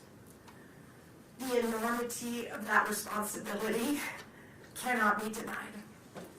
Everything we will present to your honor today is submitted for your consideration with an abiding faith in the court's commitment to its sacred duty, and in the prayerful hope that mercy will prevail over calls for retribution. As the state has conceded in their briefing, in order to decide an appropriate sentence, it is right and just for this court to look not only at the conduct for which Kouri Richins has been convicted, but also at her entire life. The good things she has done, making her worthy of the mercy of this court. Things such as the personal traits and characteristics that suggest she is not the monster that the prosecution portrays, but a human being, a mother, a daughter, a sister, a friend, a person that has made mistakes, but a person who has loved deeply, a person who's completed acts of kindness and love and care toward others, a person who's contributed to her community, a person who, even in the darkest time of her life, reached out to help others who were incarcerated alongside her, a person who unselfishly tried to ease the pain her family and friends experienced as a result of this case. Now, we have asked people who know Kouri the best to show you the person they know and love. You will hear from family and friends who saw her the most. You will hear from people who worked with her. You will hear from people who spent time with her since she's been incarcerated and have seen how committed she is to rehabilitation while she's in jail. Even more telling, you will hear how she's helped others even when facing unbearable situations in her own life. All of these individuals will reassure this court that she can be productive and make positive contributions in a carceral setting. You've heard from the state their cry for the harshest punishments available under our laws. Yet you also presided over this trial. You saw the evidence and the absence of facts that would justify such penalties. I am sure this court is aware of what a sentence of life without parole actually means in a prison setting. These individuals are locked down in their cells 23 hours a day. They are not provided with the opportunity to participate in programming, seek education, work at jobs in the prison. For all intents and purposes, they are treated as death row inmates. They are denied in-person visitation. They are stripped of any sense of community or humanity. They have no hope of any future reunification with the people they love. Out of the thousands and thousands of cases that go through our criminal justice system, less than 100 individuals have been determined to be worthy of a sentence of life without parole. And that is because judges throughout this state understand that such a sentence presumes that an individual is wholly incapable of redemption or rehabilitation and should be punished in the worst way imaginable until they die alone in a cage. And Ms. Lewis will talk more about that later. But in the meantime, you're also going to hear from 3 people who've never met Kouri Richins. They know nothing about her case, but they know about what life without parole means. You are going to hear from a mother whose son was murdered, and how many years ago she was in the position that the Richins family is in now. You will hear about her journey to forgiveness, and how after many years she came to regret seeking the penalty of life without parole for her son's killer. You will hear from a woman who understands how Kouri's boys feel. Her father killed her mother and was sentenced to prison. You will hear how she learned to forgive her father and how she's enriched her life through finding her way into a relationship with him again. And you will hear from a former prosecutor, someone who sat right where Mr. Bloodworth sits now, and how he personally witnessed the rehabilitation and tragic end of an individual he put behind bars for life. All of these perspectives are important because they remind us and the court that the recognition of the precious gift of life takes many forms and can change over time. They remind us that the decisions made by this court today can reflect our own humanity and inspire us all to have hope and believe in forgiveness. Finally, Your Honor, you're going to hear from Ms. Richins herself. Her allocution is unusually long. She has worked very hard on it. We asked the court to allow her to take about 30 minutes or so to read her words aloud. She is going to share with you what matters most to her in this world, her love for her boys. It is all she has left. Everything else she has ever held dear in her life has been stripped from her. It is her hope that in openly and honestly sharing her love and hopes and dreams for her boys with you, that you will see what it is inside of her that is worth saving, that is worthy of mercy, and that is filled with hope, humanity, and love. So with the court's indulgence, we'd like to read aloud some letters that have been provided to us. As I discussed, some have asked us to read it and only share the names with you in the prosecution. Some are here to read them themselves. And we are grateful to the court's indulgence to listen. And we're going to start with a letter from Kouri's mother, and Ms. Lewis is going to read that letter. And I have a copy of it that I'm going to provide so the court can read along if you like. And I also have copies for the prosecution as we go. And we will add this to the information as part of the record. Thank you, Your Honor. Not public. Understood. Yes. Thank you. Thank you, Your Honor.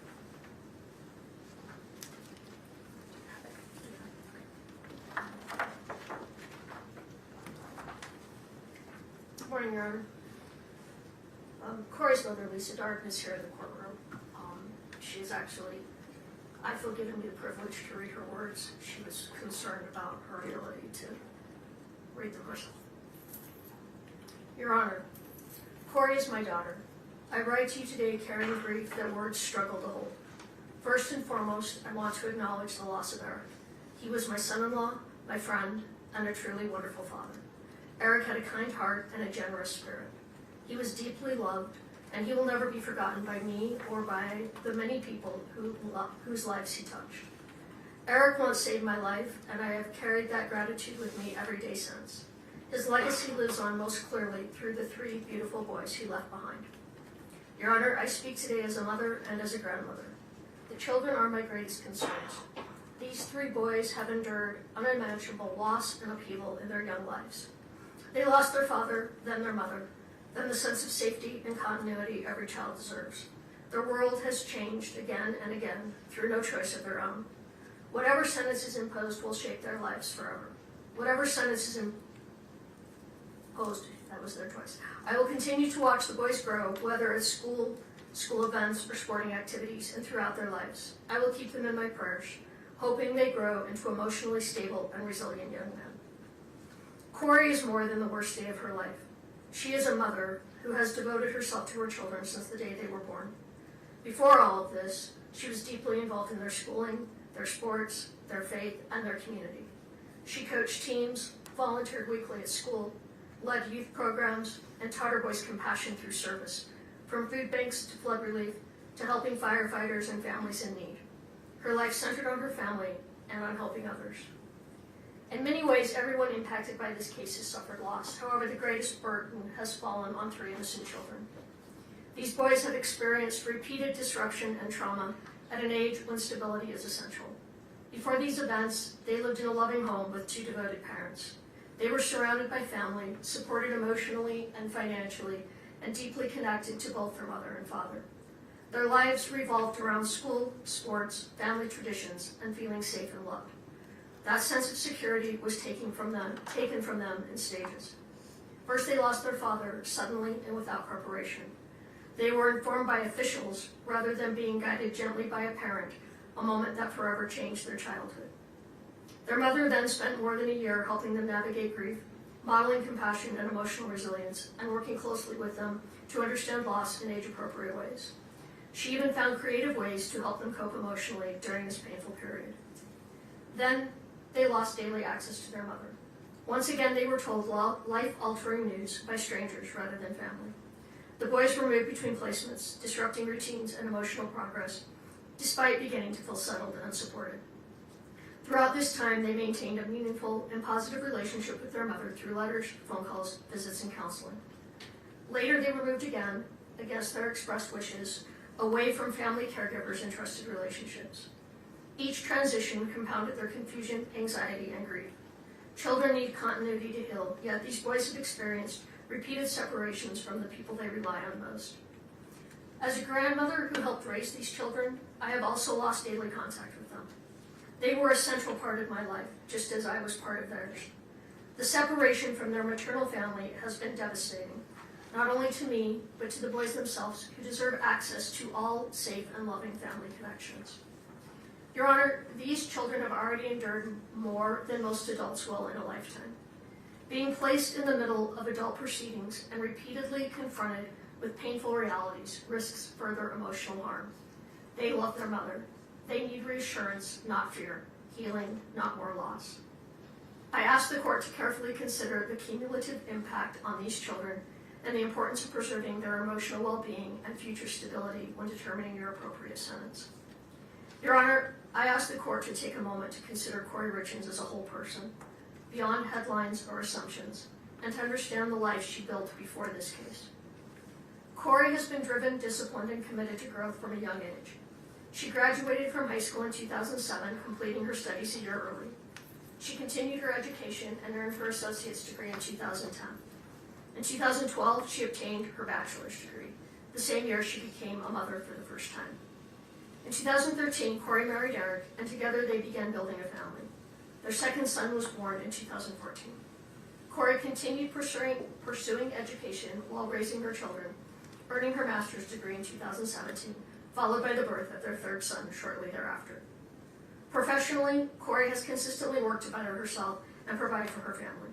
She obtained her real estate license in 2019 and later earned her general contractor's license in 2021, achievements that reflected her work ethic, independence, and determination. In 2022, Kouri experienced a devastating loss with the sudden death of her husband. Despite profound grief, she sought constructive ways to cope and help others, publishing a children's book in 2023 focused on helping children process loss. After her arrest in 2023, Kouri did not retreat from self-improvement. While incarcerated, she earned her paralegal certificate in 2025. In 2026, she completed her MBA, pursuing education under extraordinarily difficult circumstances. She continues to seek opportunities for further education, demonstrating perseverance and a commitment to growth. Your Honor, this timeline reflects a pattern of responsibility, resilience, and continued effort to better herself, even in the most challenging moments of her life. I would like to illustrate Kouri's character through her actions and the way she lived her life, particularly as a wife, mother, and member of her community. Kouri was deeply devoted to her family.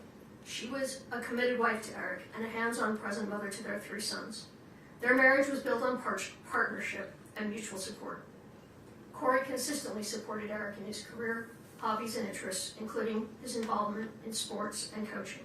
She encouraged his passions and stood by him throughout their life together.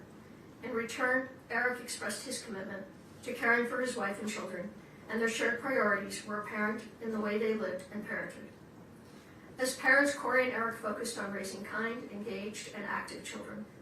Kouri was closely involved in her son's education, sports, and activities. She volunteered weekly at their school, coached youth soccer and basketball, served as a scout leader, and was present at practices, games, and events. Her time, energy, and focus were always directed toward her children's well-being and development. Beyond her immediate family, Kouri consistently showed compassion for others. She was active in community service and believed strongly in teaching her children empathy through example. Together, they volunteered at food banks, participated in flood relief by filling sandbags for elderly residents, baked cookies for firefighters during fire season, and assembled care packages for families and individuals in need. She also helped ensure that children in the community had proper winter clothes by donating nearly 100 pairs of snow boots to a local elementary school. During the holidays, Kouri made extraordinary efforts to help others, purchasing, wrapping, and delivering hundreds of gifts to families who were struggling. She also demonstrated thoughtfulness in her extended work family by assembling personalized gift boxes and organizing holiday gatherings to bring people together. In 2023, following her husband's death, Kouri published a children's book designed to help grieving children process loss. She donated hundreds of copies to children who had lost a parent and visited schools to reach students dealing with grief. Although the book achieved some commercial success, her intention was not profit. It was to help children feel less alone during one of the most difficult experiences a child can face. Kouri has always viewed her greatest accomplishment as her family, her husband, her children, and the home they built together. Her loyalty to her family is unwavering.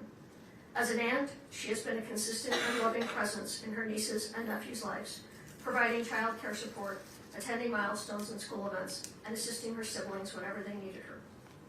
She has been the person who organizes family gatherings, holidays, and shared tradition, keeping the family connected. Faith has also played an important role in Kouri's life.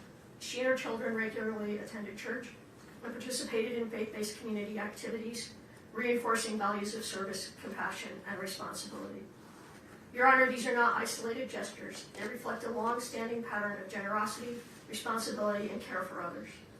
Kouri's life before this case was defined by service to her family and community, and by her commitment to raising her children to be compassionate and engaged members of society. From a young age, Kouri demonstrated responsibility and a strong work ethic. While still in high school, she worked nights, weekends, and holidays to help support her aunt's business, using her earnings to pay her own way through college. That sense of responsibility never diminished. She continued to support extended family members whenever they needed help. Only 3 weeks after losing her husband, Kouri faced another profound loss with the death of her uncle. Even while grieving deeply herself, she stepped forward to help her aunt by taking on the responsibility of planning the funeral. This pattern, putting others' needs ahead of her own pain, has been consistent throughout her life. Kouri has always believed that no one should have to navigate grief or hardship alone. Kouri and I share an exceptionally close relationship as mother and daughter. She has stood beside me during some of the most difficult moments of my life, including surgeries and radiation treatments, providing care, support, and comfort without hesitation. Our relationship is built on mutual reliance, trust, and love. I, in turn, have played an active role in her family's life, helping care for Eric, the boys, and Kouri, and being deeply involved in their daily lives. Kouri also shares a strong bond with her brother. Though close in age, and like many siblings growing up, it was the loss of their father shortly after high school that solidified their understanding of the importance of family. Since then, the relationship has only grown stronger. They have supported each other through life's milestones, challenges, and joys. As a mother, Kouri has always made sure her children felt surrounded by family. She intentionally included her brother in holidays, family gatherings, and everyday moments, reinforcing the value of connection and belonging. She welcomed her brother's wife into the family from the very beginning, making a deliberate effort to ensure she felt included and supported. She has constantly offered help with family milestones, celebrations, and responsibilities, always striving to ease stress for others. Kouri takes pride in maintaining a close-knit family. She believes that shared time, whether during holidays, sporting events, small gatherings, or simply simple evenings together, is essential. Creating those moments of connection has always mattered deeply to her, and she has worked intentionally to keep her family united. Kouri played an important and deeply integrated role within the Richins family, particularly during times of hardship. When Eric's mother passed away in Hawaii, Kouri provided steady emotional support to the entire family and assisted in organizing funeral arrangements, stepping in wherever help was needed during a very painful period. Her commitment to Eric's family was genuine and enduring. At one point, Eric's mother expressed that Kouri was not simply her daughter-in-law, but her daughter, a reflection of the closeness and trust Kouri had earned within the family.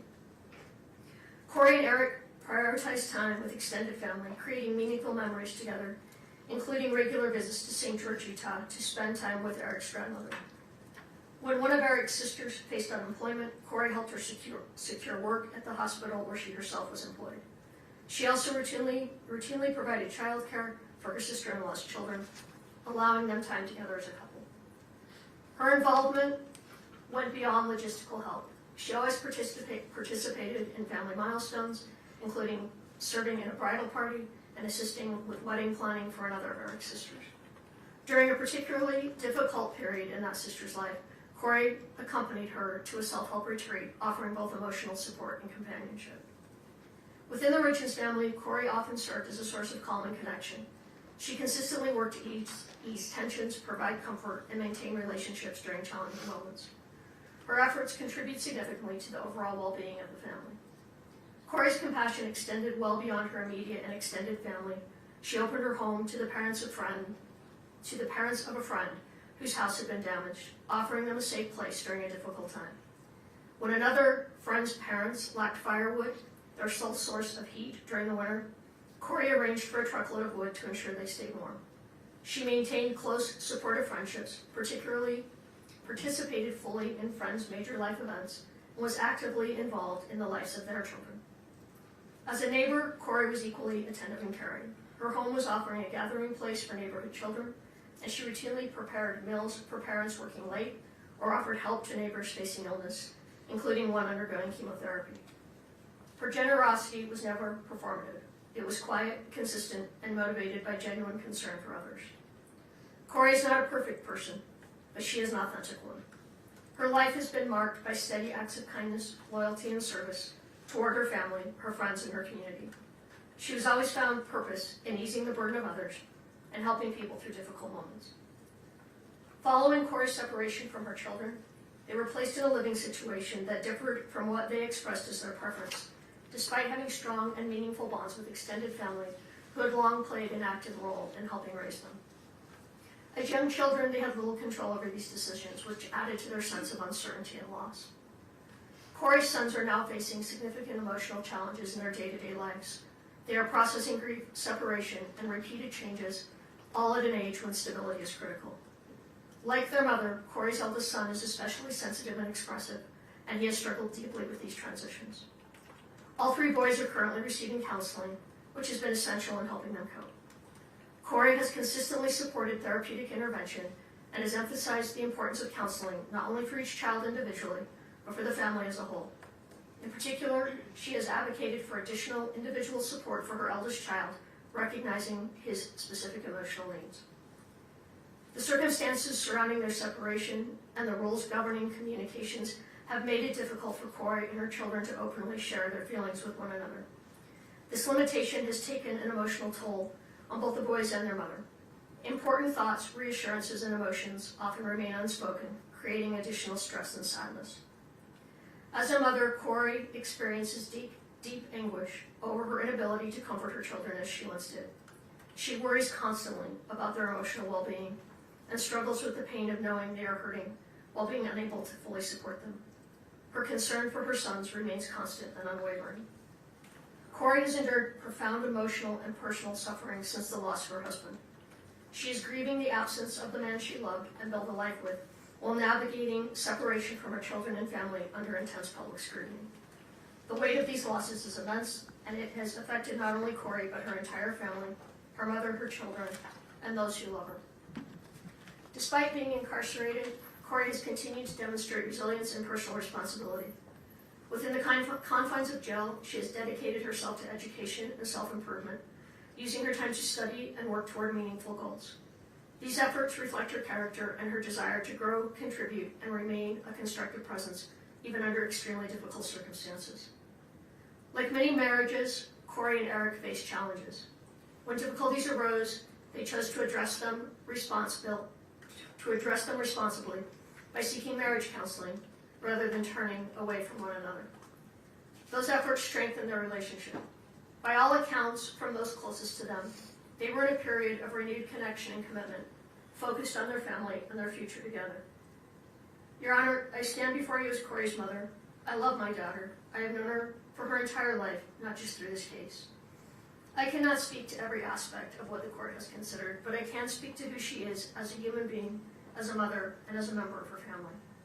I do not believe that Kouri did this, nor do I believe Kouri could possibly be capable of this crime. I can't validate what she did financially one way or another, and that's something Kouri will have to live with. I respectfully ask the court to consider a sentence that holds Kouri accountable for the jury's verdict, while still allowing for the possibility of mercy and hope. A sentence without the opportunity for parole would permanently separate her from her children and leave no room for redemption. Kouri's life has meaning, especially to her 3 sons and her family, and I respectfully ask that the sentence reflect not only accountability, but also the potential for rehabilitation and the profound long-term impact on innocent children. Your Honor, I ask from a mother's heart that Kouri be given a sentence that allows the possibility of a future, one in which she can continue to grow and one day be a positive presence in life and her children's lives again. I firmly believe the jury reached an incorrect conclusion and that this outcome represents a profound injustice driven by personal bias. I do not believe Kouri is capable of committing murder. No one understands her loves her children as deeply as their mother does. Thank you for listening, Your Honor. I love you, Kouri, Carter, Ashton, and Weston. Her story does not end with this sentence. It is the strength of her comeback that will define it. Thank you, Ms. Lewis. Your Honor, at this time we would ask Renee Odom. She is going to read her own letter. We ask that she approach the podium, and I will provide it to the court and the prosecution as well. Of course. Renee, good morning. Good morning. One moment, please. Thank you. Renee, please proceed. My name is Renee Odom, and I am here today as the sister of Kouri Richins. I want to begin by saying nothing I share today is meant to excuse or lessen the seriousness of what has brought us here. Eric's life was taken, and that loss is permanent. I want to acknowledge Eric by name and say that I loved him. He was kind to me. He was a part of my life, a part of my children's life, and a part of my family. He matters deeply, and he is missed. This tragedy has devastated our family, and its deepest impact continues to fall on Kouri's 3 boys. For more than 3 years now, they have been unable to see or speak with their mother. They have lost their father, and at the same time, they have lost access to their mom. Even in separation, Kouri has never stopped being their mother. She writes to her boys every single week. She reaches out every birthday, every holiday, holding on to that connection with everything she has and reminding them that they are loved. Kouri is my baby sister, and she has been an integral part of my life and the lives of my children. She has shown up for our family in ways that are impossible to count. I was there at her graduation from high school. I was there for the wedding of Kouri and Eric, moments filled with love, hope, and dreams for the future. She was there for my wedding and the birth of my son. She was there for me when I graduated college. She stood beside me at the baptism of both of my daughters. She poured her heart into giving my oldest daughter a beautiful sweet 16. These were not obligations to her. This is who she is. Kouri has always been the glue that held our family together. She hosts every Christmas. She planned every family vacation and made sure that no one ever felt forgotten or left behind. She believes deeply in helping others, and she has lived with this belief throughout her life. Even from behind bars, Kouri has continued to help people, offering support and encouragement and kindness any way she can. That desire to be of service has never left her. Kouri is a great sister, an awesome aunt, an amazing daughter, and she will always be a devoted mother. She is also the smartest person I know. Kouri has earned 2 master's degrees and is applying to a PhD program. Growth and learning and becoming better for herself and others have always mattered to her. Most of all, she loved her husband and her children with everything that she was. I continue to struggle to reconcile this tragedy with the loving sister and the mother I've always known. I understand and respect the court's responsibility to impose a just and lawful sentence. I am not here to challenge the verdict or to minimize the harm that has occurred. I only ask that the court see the full human picture, the pain, the accountability, the lifelong consequences that are already being carried. Please leave room for hope of a life with her boys. The impact of this tragedy will remain with Kouri and her children for the rest of their lives. Our family deeply feels the absence of her presence and that of her boys, her guidance and her love. I love you, Kouri, and I will always stand by you. Thank you, Your Honor, for letting me speak and considering my words.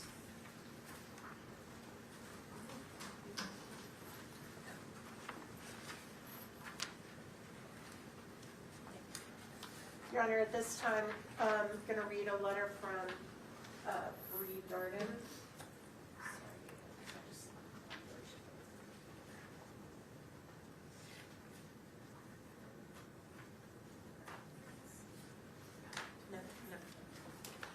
Your Honor, at this time, we'd like to read a brief letter from Kouri Richins. That is Kouri's sister-in-law, who also worked with her at her real estate business. I know Your Honor heard some testimony about that. She has a newborn baby, so she can't be here. Your Honor, I was introduced to the Richins family around 8 years ago, excuse me, and was able to have been around Kouri, Eric, and the boys since the youngest was 1. I spent many days, weekends, holidays, birthdays, barbecues, etc. with them all, and was able to learn so much about the family dynamic and the love they had for one another. No, their family wasn't perfect. No one's is. But those boys were loved beyond belief by both parents. Kouri and Eric did everything for the boys, to protect them, to teach them, to encourage them, to show them love, and mostly to show them 2 loving parents.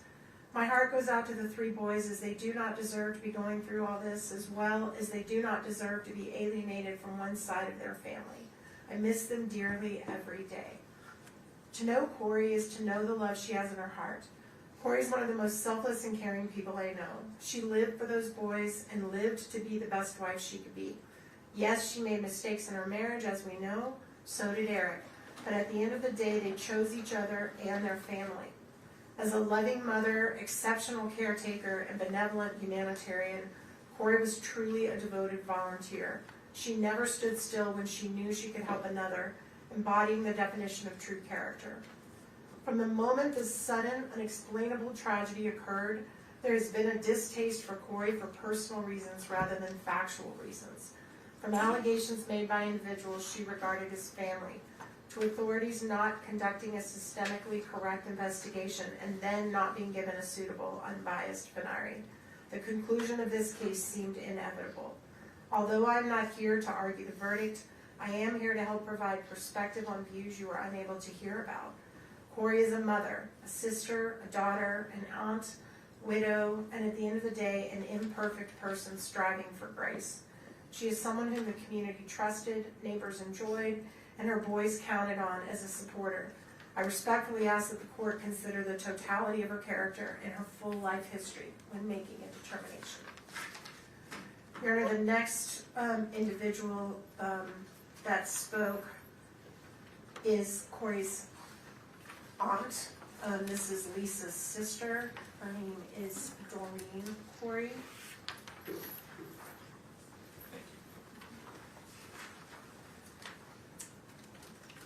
Your Honor, thank you for allowing me to speak today. I have spent many sleepless nights trying to find the right words for this moment because it is heartbreaking to stand here and speak about someone I care deeply about in a courtroom like this. I believe in you, Kouri, and I'm very proud to be your aunt. I stand before the court not to minimize the seriousness of this case, but to speak about the person I've known outside of these proceedings. The woman I know is not the monster these proceedings may have made her appear to be. When I think about her, I do not think about charges, headlines, or verdicts. I think about the mother I watched love her children with every part of herself. I think about the woman who worked hard to build a better life through education, determination, and sacrifice. I think about someone who wanted more not only for herself, but for her children and the people she loved. Her children were never just part of her life. They were her entire world. I watched her celebrate their accomplishments, comfort them in difficult times, and carry the weight of motherhood every single day. She loved fiercely, deeply, and unconditionally. Eric and those boys were her life. Both Eric and Kouri were very loving and attentive parents. They were solid, they loved hard, and they played hard. I also watched her work tirelessly to educate herself and create stability for her family. She pushed herself because she believed in building a meaningful future. She was proud of what she accomplished, but even more proud of being a mother. This conviction does not erase the years of humanity, goodness, and compassion that existed before this moment. I know there are people who may only see the charge or the verdict, but I ask the court to remember a person is more than the worst moment of their life, or in this case, more than a verdict that many of us still struggle to understand and accept. The woman I know is compassionate, intelligent, nurturing, and deeply human. I do not believe she's cruel or beyond redemption. I believe there's still goodness in her, and I know there are many others who believe that too. Whatever sentence is imposed today will not only affect her, it will echo through the lives of her children, her family, and everyone who loves her for years to come. Her children still need their mother's guidance, love, voice, and presence in whatever way they can still have it. I understand the weight of the court's responsibility, and I speak with respect for these proceedings. I only ask that when sentencing is considered, the court remembers the whole person standing before you today. Not only this moment, but the years she spent loving, learning, sacrificing, and being devoted mother. I love you, Kouri, and I love those precious boys. I ask for mercy, I ask for compassion, and I ask that the court see the humanity in her so that so many of us have seen for years. All right, the next one is an individual that did not want their name read in the public, so I'm going to provide it to the court and the prosecution only. This is a close friend of the family. To the Honorable Judge Mrazek, I'm writing to respectfully share my personal relationship and observations with the Richins family and 3 young boys, and to ask that you consider sentencing Kouri to 25 years to life rather than life without the possibility of parole. From 2017 to 2019, I had the privilege of working as a babysitter for Kouri and Eric's 3 children. I was able to view this family at a time when things in life were good for them. The youngest, Weston, was still in diapers, and we worked on potty training together. What struck me most during that time was the stable, loving, and orderly home the 3 boys had to grow up in. Kouri was a young mother, close in age to 2 of my own children, and she'd established a true house of order. The home was beautifully decorated. I particularly remember the bright fall decor. The walls were lined with photos of the boys at different ages, and they had a wonderful playroom over the garage. The family worked together, played hard together, and clearly loved one another. I recognized the effort and pride in caring for her family. When she was out of town one week, she left detailed meal plans for me to use the crock pot, so Eric could come home each night to dinner with the boys. Those meals were so good that I replicated them for my own family. I was so impressed by her age progression photo display in the hallway that I had canvases made of my own grandchildren in a similar fashion. I even copied some of her simple but festive fall decorations and bought similar cowboy kid toys for my grandchildren after seeing how much her boys enjoyed them. Kouri's positive influence extended beyond her own family. I brought many of her ideas home with me. I do not wish to minimize the tragedy of this case. I watched the funeral online and was heartbroken, especially hearing young Carter say he would now be the man of the house. I believe Kouri deeply cares for her children, and I have to believe they love her as well. 3 boys' lives will be forever affected by the court's decision. I believe in the possibility of rehabilitation and the value of preserving hope. I respectfully ask that you not eliminate the chance that one day these 3 sons would be able to make their own choice as to whether or not to have a relationship with their mother. Kouri is not a threat to society. Please give her the opportunity to serve her sentence with the possibility of someday returning to her family. Thank you for your time and considering my perspective. Your Honor, the next individual that's going to be addressing the court is going to do it himself, and that is Mr. Greg Hall, and he's here to read his statement to the court.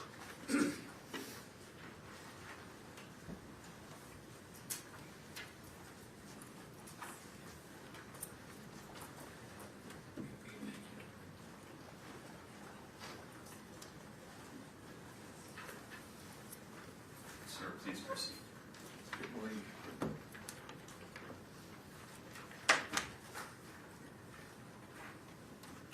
Good morning, Your Honor.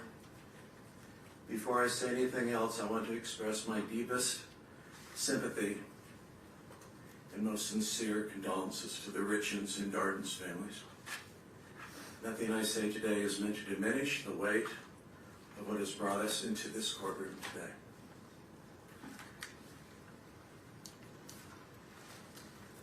My name is Greg Hall. I have known Kouri for over 7 years, both personally and professionally.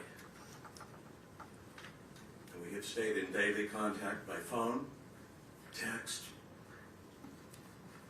and in-person visits throughout her entire incarceration here in Summit County. I'm here today to share with you what I have witnessed firsthand about the person I know.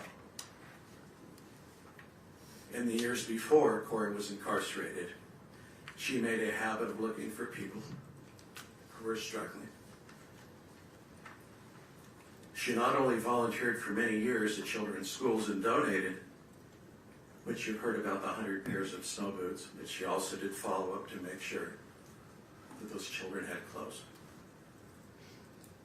She has volunteered at the soup kitchen for years and brought her boys along with her because she wanted them to teach them about service and kindness to others. When Kouri found out a neighbor had been diagnosed with cancer, she anonymously arranged for a massage therapist to visit her. When my own wife was in an auto accident, a care package showed up at our home. If a family was having a difficult time purchasing a home, she would offer to take little or no commission in order to help them. Please know that none of these things were ever done for recognition. They were done because all she ever wanted to do was good. Your Honor, what I would like the court to understand the most is that the goodness and kindness toward other people that defined Kouri before her arrest has not gone away since being incarcerated.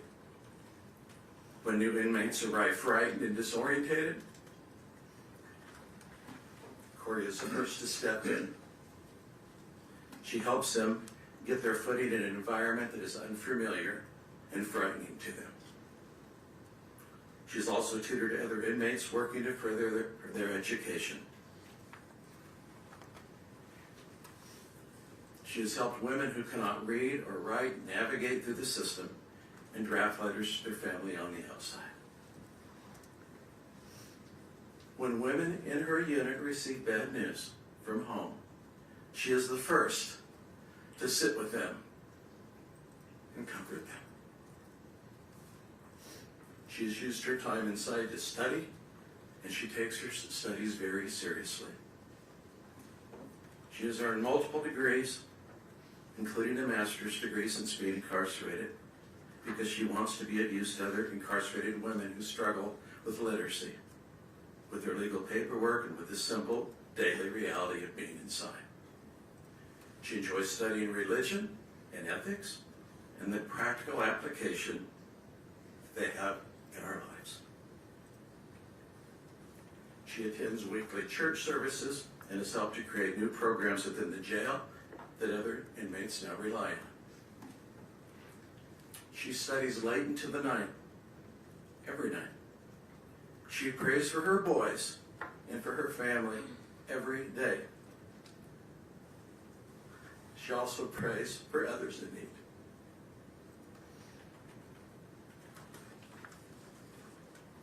She writes to her sons, though her letters are returned to her unopened. She has not stopped trying to contact them, to express her love for them. Your Honor, the Kouri that I talk with each day is still filled with kindness, with goodness. Even to this day, as we speak to one another, she continues to ask and care about how people on the outside are doing. My family, her family, people we mutually know, before ever talking about herself. I'm not here to argue with the verdict of this court. I am here to tell you that the person I have known for over 7 years is still there, still trying, still useful to people around her in the small ways available to her to continue to be of service and provide acts of kindness. I only ask that the court please take this into consideration today. Thank you, Your Honor. Thank you, sir.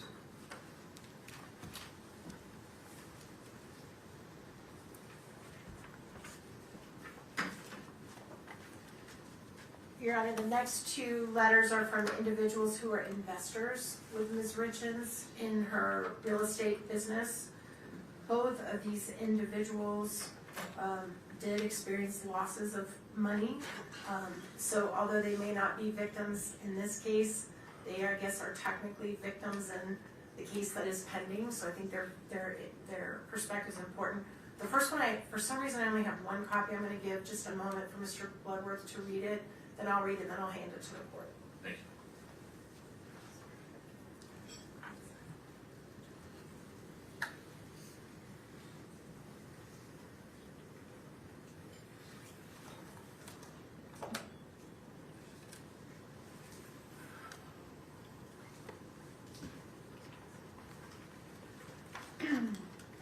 Honorable Judge Mrazek, I'm writing to you regarding whatever sentence you need to impose on Kouri Richins. I implore you to impose the lowest sentence possible, including the possibility for parole. Due to the defense resting in this case, you and the jury only heard everything negative that could possibly be said about her from the prosecution, their witnesses, and the media. There was always another side of her that was not presented. As one of the investors in some of Kouri Richins' properties, she never asked that we invest. We always asked her after seeing the quality of the work done. She had a real estate license and got a general contractor's license. Yes, we made money on some of the properties, and yes, we lost money on the legacy property due to her arrest. She made sure we were aware that we could lose our investments. During the time we did spend with her, we found her to be honest, caring, super smart, and constantly talking about her love of Eric and her children. She adores those boys and was involved in all aspects of their lives and very proud of all of them. I understand she has used the time in jail to obtain a second master's degree. I honestly believe that even spending time in prison, that she could still be a valuable and contributing member of society and hopefully one day have a relationship with her boys. I do totally understand how difficult it is to have someone's life in your hands, as I felt that weight as an Air Force flight nurse in Iraq many times, caring for our wounded warriors. We all need to have hope. Please do not take that from her, as she has already lost so much. And I'm not going to reveal the name on public. Thank you.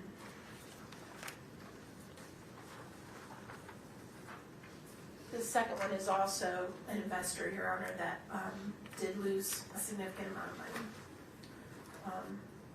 So some type of victim status here. Honorable Richard Mrozik, thank you, Your Honor, for the opportunity to address the court at this sentencing hearing. Actually, okay, I do have extra of that one. Thank you for the opportunity to address the court at this sentencing hearing for Kouri Richins. May I first say that I was so impressed with your professionalism and demeanor during the trial. It appeared to me that you were very thoughtful in trying to judge fairly during the court proceedings. I would like to speak on my real estate experience with Kouri over the 3 years that I invested in 10 or more fix and flip home transactions. My wife, my son, and I were so impressed with Kouri and the great job she did in finding and remodeling the homes that we invested in. She worked hard in making those properties look beautiful after they were remodeled, and we all made money from them. We could not have been more proud of Kouri and happy for her and her family. Knowing from her brother Ronnie that she'd lost her father at a younger age, I told her once in a text message that I was unofficially adopting her as my daughter. She was a great mom for her boys, and she and Eric were so involved in their lives. What has happened since has been a tragedy for all the families involved. I never met Eric, but knew that he and his workers helped with some of the stonework on the remodels. Kouri and Eric helped stage a house that my son and I remodeled that Kouri found for us in Ogden. She listed it and had it sold in 3 days. Those were good times when the market was great for doing fix and flips, and we all benefited from it. Unfortunately, about the time of Eric's passing, the market changed and interest rates skyrocketed. Those who had house remodel properties suddenly found the buyer's market dried up and houses were not selling. We lost money as well as many of our friends in the real estate business. In watching some of the proceeding on court TV, I personally did not think that the state proved beyond a reasonable doubt that Kouri was guilty and responsible for Eric's death. I was surprised at the jury's verdict because it left doubt in my mind based on the testimonies given. Kouri has lost everything: her husband, her 3 young boys, friends, family, and her home. May I appeal to the court that her sentencing may grant her the possibility of parole at some future time. Thank you for your kind consideration. And also this name we are not reading out loud. We also have several very short statements from people who have worked with Ms. Richins in the jail. These are volunteers that give their time, no money, that come to the jail to help people that are incarcerated to try to better themselves and better their lives. This first one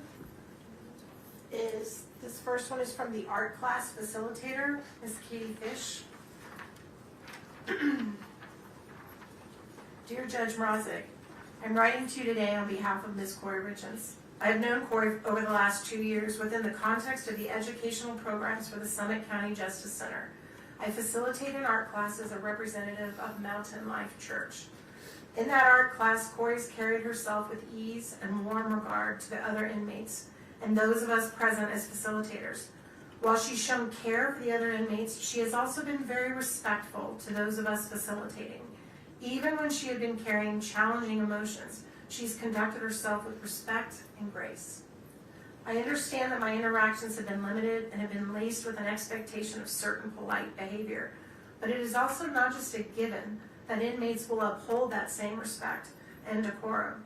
She has chosen to present with ease, care, and grace. From the brief conversations we've had about her life, I do believe she is a different person from who she was before being there. I hope and pray that her heart continues to be led toward faith and transformation. Thank you for your time. The next individual is another volunteer who teaches the class of biblical truth at the jail. This individual is named Eric Aper.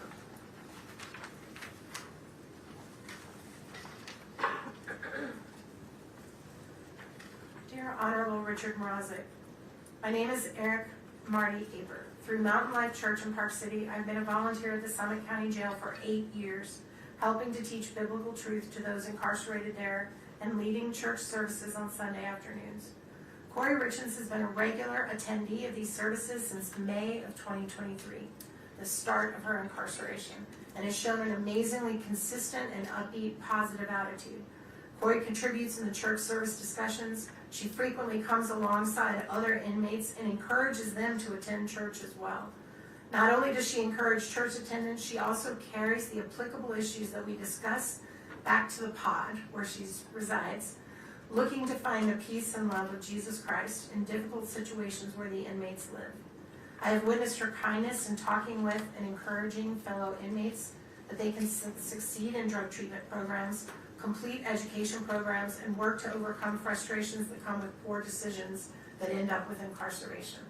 Please call me with any questions or let me know what I can do to help with regards to Kouri Richins. And then the last one is also, I believe, a pastor that leads church services.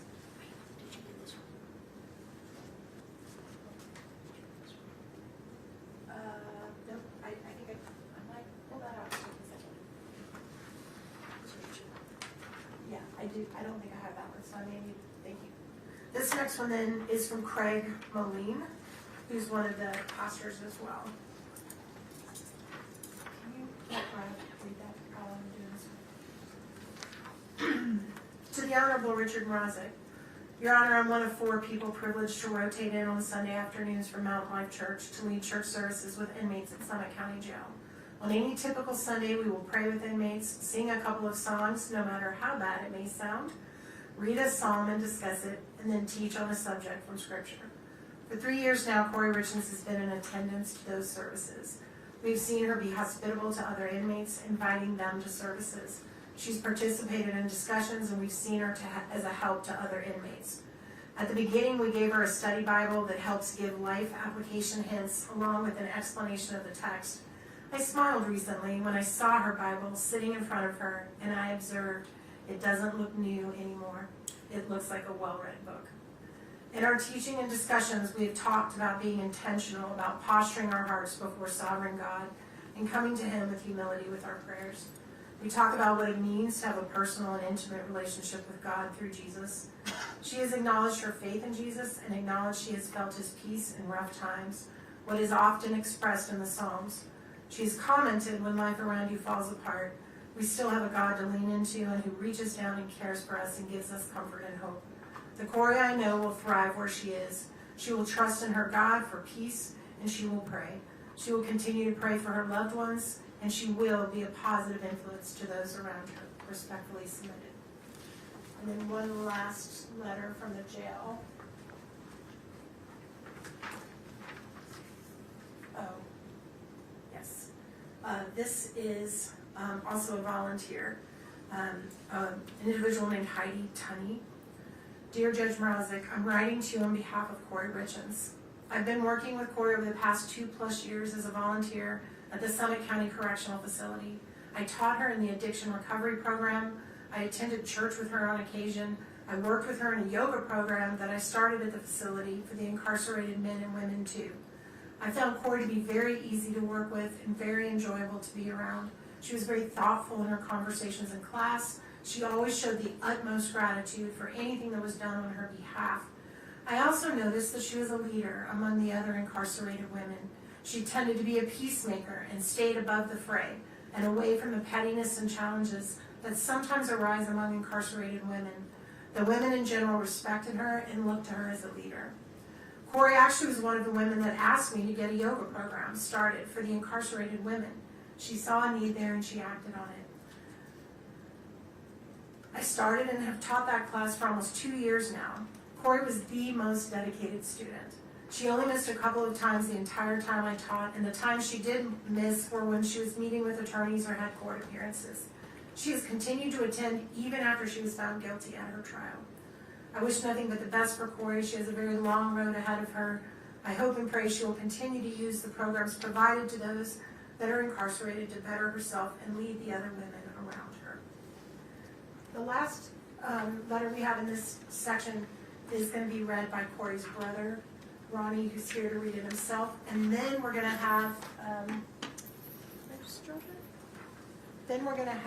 Mr. Ramos. There it is. Mr. Ramos make a few very brief comments. Then we'll conclude with our final 3 And then we'll close out with Ms. Lewis and Ms. Richins, unless the court needs a break. Doing all right? No, it might make sense to take a break before Ms. Richins, given what you have previewed regarding timing. Great suggestion, Your Honor. Okay. All right, this is, if Ronnie can come on up.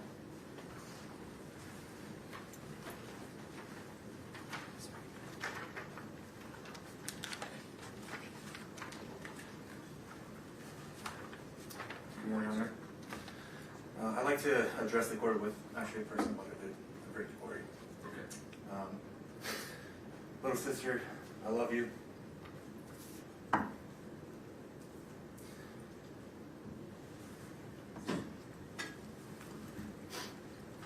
miss you. I miss our random banter.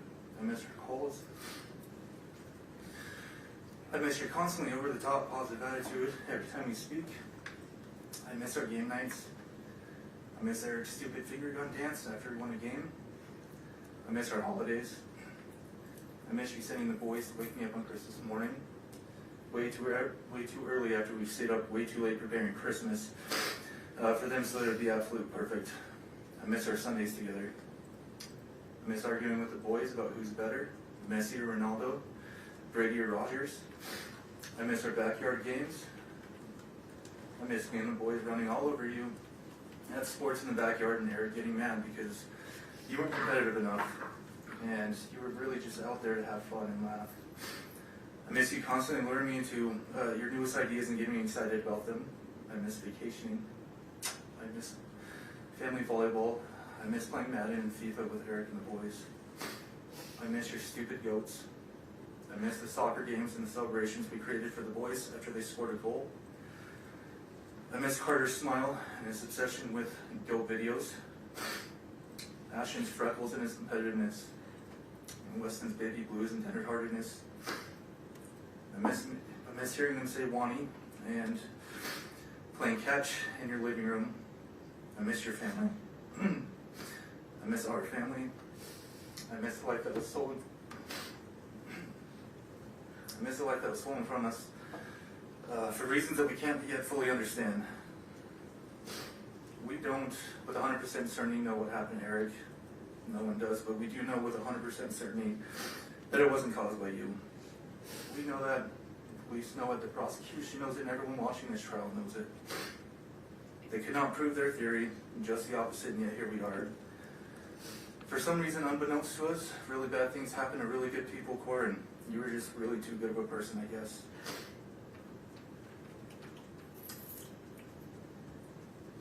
I promised Dad a long time ago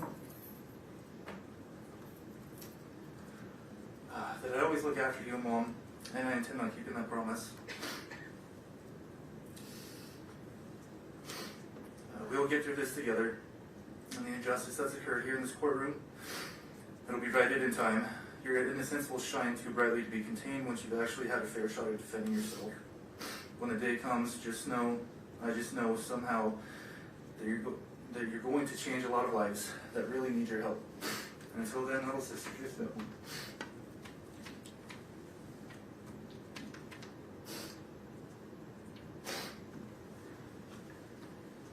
Just know that I'm right by your side, and I'll always be right here for you.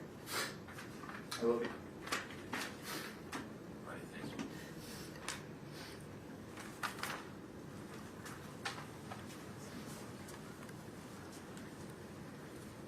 Mr. Ramos. Morning, Judge.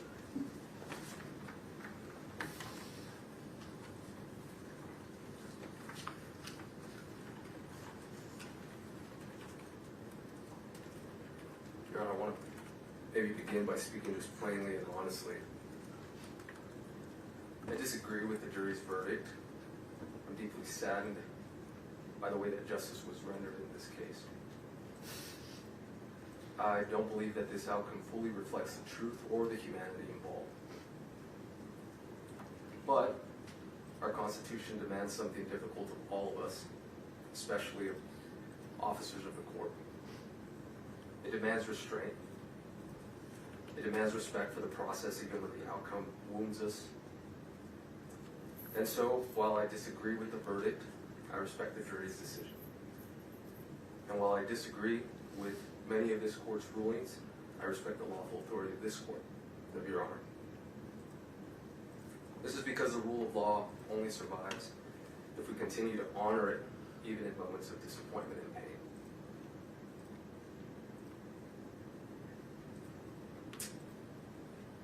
But as a Catholic, there's one authority higher than any courtroom, verdict, or government power, and that is God.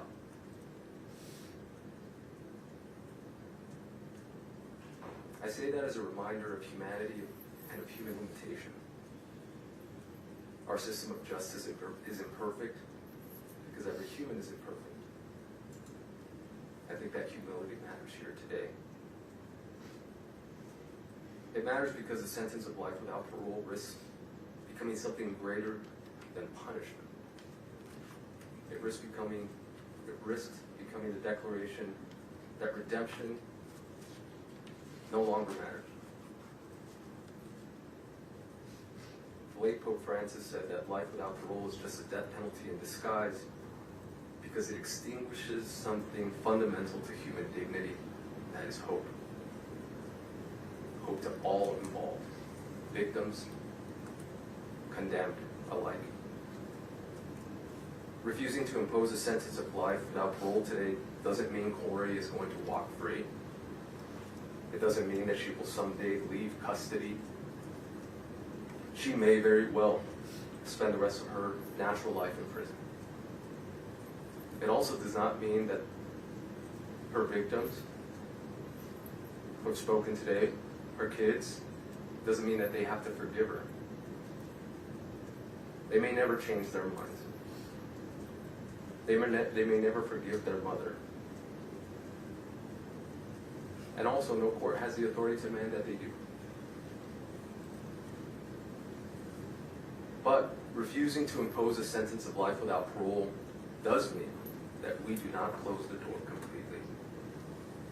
It means we do not presume to know with absolute certainty what a human life, victim or condemned, may become decades from now. It means that we do not extinguish hope entirely. Time changes people, pain changes people, grief changes people.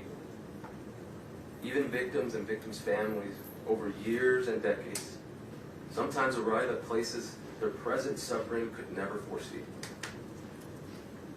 Some discover forgiveness, some discover peace, some simply discover that healing and permanent condemnation are not always the same thing. And others don't. A sentence of life without parole assumes none of that human change matters. Not the change in the person condemned, not the change in those harmed. A life without parole sentence freezes every human being, victim and condemned, inside the worst moment of their life and declares that moment permanent. Our Constitution demands more restraint than that, because a real measure of justice is not what we do when mercy is easy. It is whether we preserve humanity when mercy is hardest. No sentence handed down today will undo suffering. A different verdict wouldn't have reversed tragedy. But there is a profound moral difference between saying you must be punished and saying you are beyond redemption forever. One is justice restrained by humility. The other risks becoming judgment without end. And no human institution possesses the moral certainty to make that judgment absolutely. That lies with God alone. Thank you, Judge. Thank you, Mr. Rose.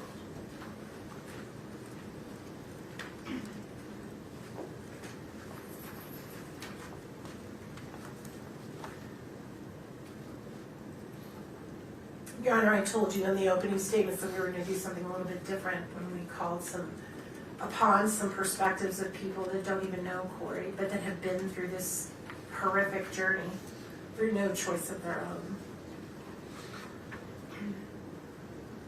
One is from a mother whose son was murdered. Again, we're going to just share her name with only the court and the prosecution.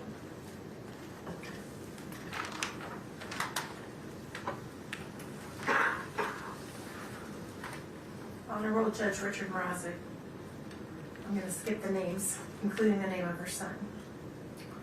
My son was murdered almost 30 years ago in a random act of violence. He was only 18 years old. The man who killed him was just a few months older. I know the kind of grief that changes your life. I have felt the despair, darkness, and rage that comes from that loss. I know what it's like to try to rebuild your life with a heart that will never be whole again. And I know what it feels like to believe that the only thing that will ease that pain is inflicting pain on the person responsible for never getting another day with the one you love. I grieve with the family of Eric Richins. I am heartbroken for them, especially his children. And I want to be clear that nothing I'm sharing today about the criminal justice system and its many failings should be taken as any sort of criticism of them and how they feel or act in their grief. But I feel compelled to share my perspective with the court because I wish I had known what might be on the other side of experiencing the grief of losing my son and trying to navigate the criminal justice process at the same time. And I don't envy the decisions you have to make. I only want to tell you a little of what one broken-hearted mother has learned, and that is that the criminal justice system needs more humanity. It needs more mercy. And I know this because of the man who murdered my son. Sending someone to prison without the possibility of parole should be reserved for the very rare, absolutely most heinous cases.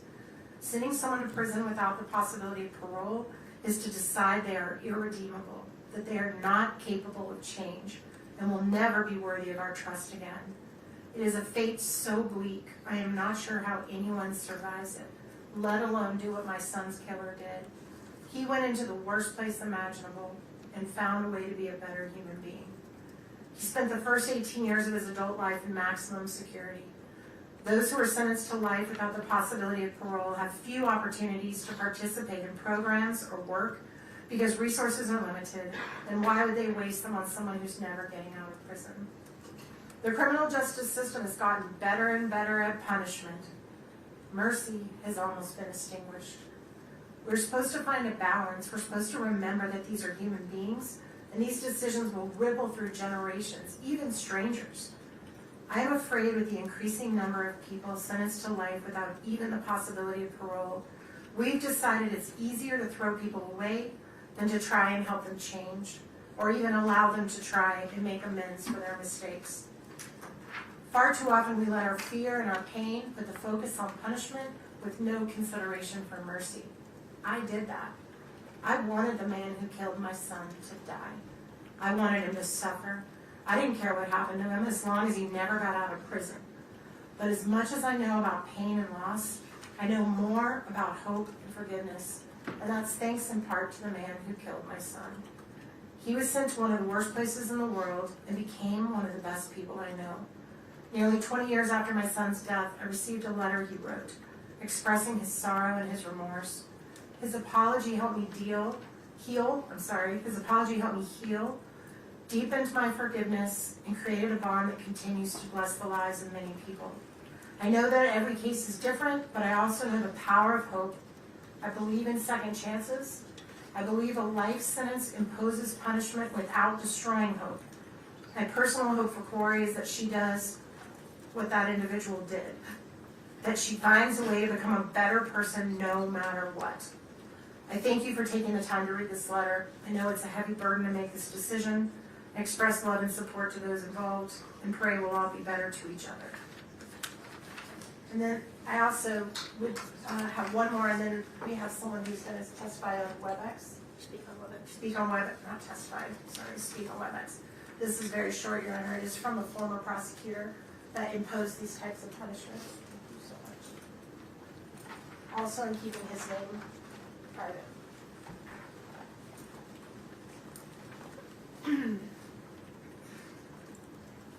As a matter of fact, I'm going to skip the very first sentence because it would reveal who he is. So I'll just let the court read the first sentence quietly. I was in charge of the prosecution of a young man who committed 2 serious homicides at the Log Haven restaurant. He was prosecuted and found guilty. He was sentenced to 2 consecutive 5-to-life terms. 20 years later, while no longer a prosecutor, I happened to be at the Utah State Prison on government business. I was given a tour of the prison industries unit, and I saw an individual sitting at a large desk in front of a bank of computers. I asked about him and was told that he was the individual who had committed the crimes at Log Haven. I was told he was a model inmate, spoke 5 languages, had 2 master's degrees from Utah State, and was used as a go-between when there was unrest among inmates. He was respected by his fellow inmates. He was indispensable at the industries and had set up the entire computer system to run the unit. Coincidentally, the very next day I was speaking with the son-in-law of the father of one of the victims. He related to me how there had been a complete reconciliation between their family and the killer of their son. They had long ago forgiven him and wondered if I could help getting him paroled. I still had connections in the criminal justice system, and I told them I would try. I subsequently met with him at the prison, and I was equally impressed with how he had turned his life around. We were able to get him an expedited parole hearing. Tragically, he died from suicide a few months later when he was falsely accused of inappropriate access of the state computer system and removed from his position into a secure unit of the prison. This case was a textbook lesson of how rehabilitation can work. He was not the same cocky, druggy that we sent to prison 20 years ago.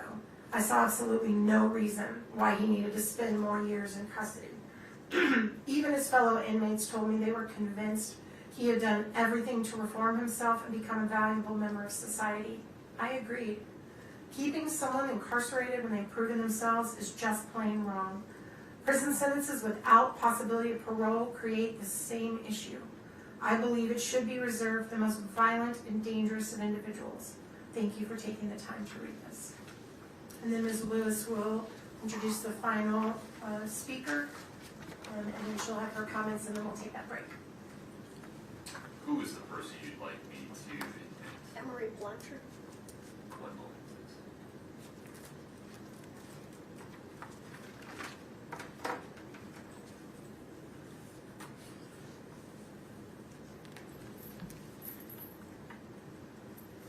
Emery, if you'd please unmute your audio, I'd appreciate it. Are we able to see her now? Oh, my apologies. Thank you.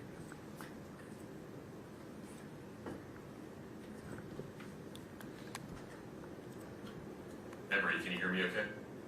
Yes, sir, I can. Okay. Ms. Lewis is going to make an introduction, and then you'll be free to make your statement. Emery Blanchard understands what no one else in this courtroom understands. What the 3 children of Kouri are going through. When Emery was 12, I believe, she can correct me if I'm off there a little bit, her father violently killed her mother while she and her brother were in the next room. He was convicted, and it was, the state was seeking death, but ultimately he, at that time, when the jury could decide unanimously on death, he was sentenced to life with the possibility of parole. And I'm going to let Emery take it from there and see what she wants to say. Emery, please proceed. Thank you, Judge. Good afternoon. I was asked here today to speak about a personal experience. My name is Emery Blanchard. I grew up in Park City, and in 1995, when I was 13, my father murdered my mother, Patty. It was a brutal and premeditated murder, and I was in the house when it happened and witnessed it. It was a death penalty case, but my father was sentenced to life in prison with the possibility of parole. At the time, I wanted him to go to prison for a long time, and I didn't want to see him again. I was afraid for my life and safety as well. My mother's parents and uncle raised me. We would refuse phone calls from the prison, but my family collected every letter he sent and saved them in boxes, just in case I ever wanted to read them. In a short 4 years, when I was about to turn 18, I decided I wanted to see my dad. I had questions regarding the murder that I needed answered for my own mental health. My amazing grandmother offered to take me to the prison while I was a minor if I wanted to see my dad. I wanted to spare her from having to face the man who killed her daughter, so I waited until I was 18 and could go to the prison on my own. I didn't know if I would be fearful of my father, or perhaps even so angry that I might attack him. None of that happened. The moment I saw him for the first time in over 4 years, he simply hung his head and said to me, "I'm sorry." We both burst into tears and held each other. I felt safe and as whole as possible again in his embrace. Yes, this was the man who killed my wonderful mother, but at that moment I realized he was still my dad, and I still needed him. The next decades were good at times and very hard at times. Many years I visited my dad often in prison. Some years were exceptionally hard for me, and I chose not to see him at all. I experienced a full range of emotions, and all of them were valid. I knew for my own health and peace I had to learn to let go and forgive. No easy task, but this is when I truly mastered empathy and compassion. My father served 25 years until his first parole hearing. I was for parole, but nevertheless he was denied and given another 5 years. At his age, I knew it was a death sentence, and it was. Just last year, after 30 years of incarceration, he died 4 days shy of his 81st birthday. My second worst nightmare came true, the first being my mom being murdered. I was not able to see him while he was dying. There was no compassionate release. Some may say he deserved that, and maybe he did. I can tell you that no amount of time served ever made this situation right. 20 years, 30 years, and even death. None of it can bring back my mom or repair the immeasurable damage that he caused me and my family. Once 20 years had passed, my grandmother even said to me, "It's been long enough. You want your dad."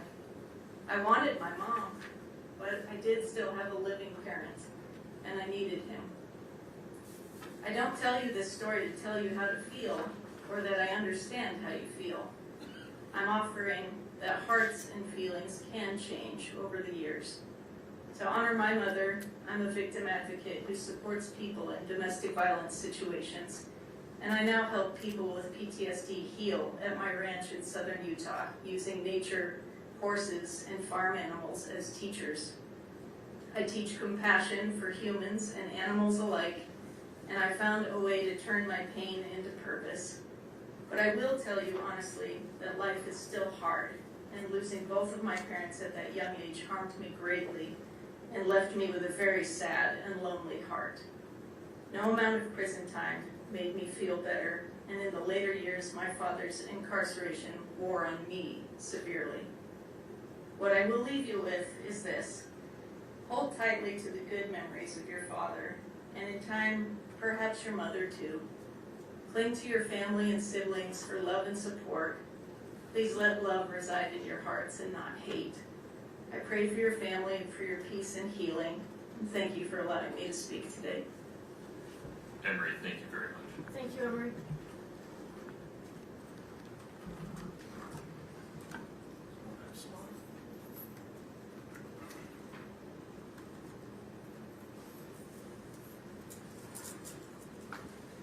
Your Honor, there is so much more to sentencing a person than punishment.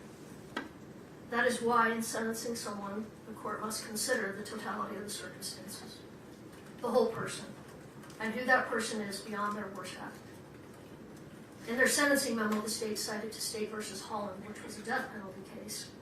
The state quoted the court as follows: "The psychological reality is that aggravating circumstances in first-degree murder cases will virtually always outweigh mitigating circumstances. However, what the state left out is what the court said next, which was that the Eighth Amendment doesn't allow the death penalty in every case, and courts must take a long, hard look at the totality of the circumstances, the values of society, and the value of all human life. And though this is not a death penalty case, the same would apply to a sentence of life without the possibility of parole." Ms. Nestor spoke a little bit about what a life without parole sentence looks like. Lockdown for 23 hours a day. If we treated our dogs like this, they would be taken away. Yet, this is how the state wants Kouri Richins to be treated. A sentence of life without parole is safe for only the most heinous of crimes. The state wants to place Kouri in that category. They say she is in that category, but this simply is not the type of crime that we typically see get a sentence of life without parole. Currently, there are approximately only 72 people in Utah serving this sentence. These include people such as Edward Deli, the co-defendant of Vaughn Taylor, who is currently on death row. They killed 2 women, kidnapped 2 young girls, and attempted to kill those girls' father by lighting their cabin on fire. I believe that was in Summit County.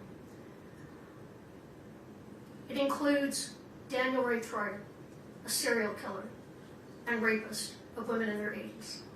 He was convicted of killing 2 women, admitted to a 3rd, and likely killed a 4th that authorities are aware of. It includes Matthew John Breck, who kidnapped a 10-year-old girl, stabbed her multiple times, severed her spinal cord, and left her dead on her front porch. It includes numerous individuals who brutally murdered children, some who murdered police officers. There are only a handful of people serving life without the possibility of parole for killing a spouse. And in all but one of these that I could find, they killed more than just their spouse. They are individuals who killed their spouse and a child, or killed their spouse and someone else in the process. The only one I'm aware of who killed a spouse and no other individual is Craig Crawford, who set fire to the home of his estranged husband, leaving him to die in the fire. And then there are individuals serving sentences of 15 to life who committed arguably more heinous acts than what Kouri Richins has been convicted of. Eric Sampson abused his wife for 28 years, ultimately killing her in their St. George home, leaving her dead in their bed. He continues to maintain his innocence, and he's serving 15 to life. John Weston Erickson stabbed his wife to death in front of their 2 young children, also injuring his 7-year-old daughter, who attempted to wrestle the knife out of his hand, serving 15 to life. Joseph Castillo, his wife, stabbed his wife to death in their garage while his teenage son tried to stop the attack. These men are all serving 15 to life sentences. There are many more examples. Murder is the worst of all crimes, but to say that this particular case is the worst of the worst is simply not true. The state chose the evidence they put forth to obtain their conviction, yet they are not satisfied with what was presented in this court and to the jury, and instead they waited until 2 days before the sentencing hearing and publicly filed what can only be described as a character assassination, filled with unsubstantiated claims from unknown and unsworn sources who will never be cross-examined about these claims. The timing of this filing was no coincidence and left no time for our team to arrange rebuttal witnesses or evidence. Furthermore, it appears that the sentencing memo was not so subtle attempt to get into the public eye evidence they elected to hold back from their case in chief, and then were precluded from presenting when Ms. Richins exercised her Fifth Amendment right to remain silent and submitted the case to the jury without putting on any evidence. To allow the state to use this sentencing hearing as a public platform to make new unsworn allegations untested by cross-examination or sufficient investigation would violate Ms. Richins' right to due process and would be contrary to the Utah Supreme Court's finding in State versus Limesick. I don't know if I'm pronouncing that right, but I have the site if you want it. Which stating that the Due Process Clause of Article 1, Section 7 of the Utah Constitution requires that a sentencing judge act on reasonably reliable and relevant information and exercising discretion in fixing a sentence. The state's memo should be stricken in its entirety and not considered by this court. Not only are the claims made by the state in their sentencing memo unreliable and irrelevant, much of what they argue is either misleading or outright false. I'm not going to go into everything that we take issue with, but I do want to point out a couple of examples. They state that DCFS supported a finding of emotional and physical abuse by Kouri against her oldest son. What actually happened is that DCFS made an initial finding based solely on reports. This is similar to a probable cause finding that then sends the matter to the juvenile court. The court, however, did not find that Kouri had abused or neglected her children. They found dependent but no fault. In other words, that the children needed intervention, but due to no fault of Kouri Richins, due only to the fact that she had been arrested. They did not even find that she had acted negligently towards her children. The state put forth at length what they believe Kouri's middle son, AR, would have testified to had they been able to call him in rebuttal. Although it is true that Ashton said these things 3 years after the death of his father and after conversations with Eric's family members, this is very different than what he said to law enforcement immediately upon Kouri's arrest a year after Eric's death. At that time, his statements were completely consistent with Kouri's, that Kouri, had gone to sleep in his room the night his father died. The state argues that Kouri's boys are afraid in part because she still maintains life insurance policies on them. Kouri was of the belief that these policies were no longer in existence since she had not made any payments on them in over 3 years. And in fact, a letter was sent, or an email was sent from Brian Freckleton, who testified, to Ronnie Darden, as Ronnie is the owner on these policies, that this was over a year ago, that the life insurance policies are lapsing, and wanted to let them know if they chose to do anything about that, which they did not do anything about that. So we only discovered yesterday, Kouri only discovered yesterday that at least 2 of these policies are still active, as the payments have been automatically taken out of dividends. So in other words, the policies have been paying for themselves. These are policies that Eric and Kouri took out together in 2017. However, now that Kouri knows that these are still active, she will cancel them. Hopefully, in all sincerity, this will be one less thing for those boys to worry about.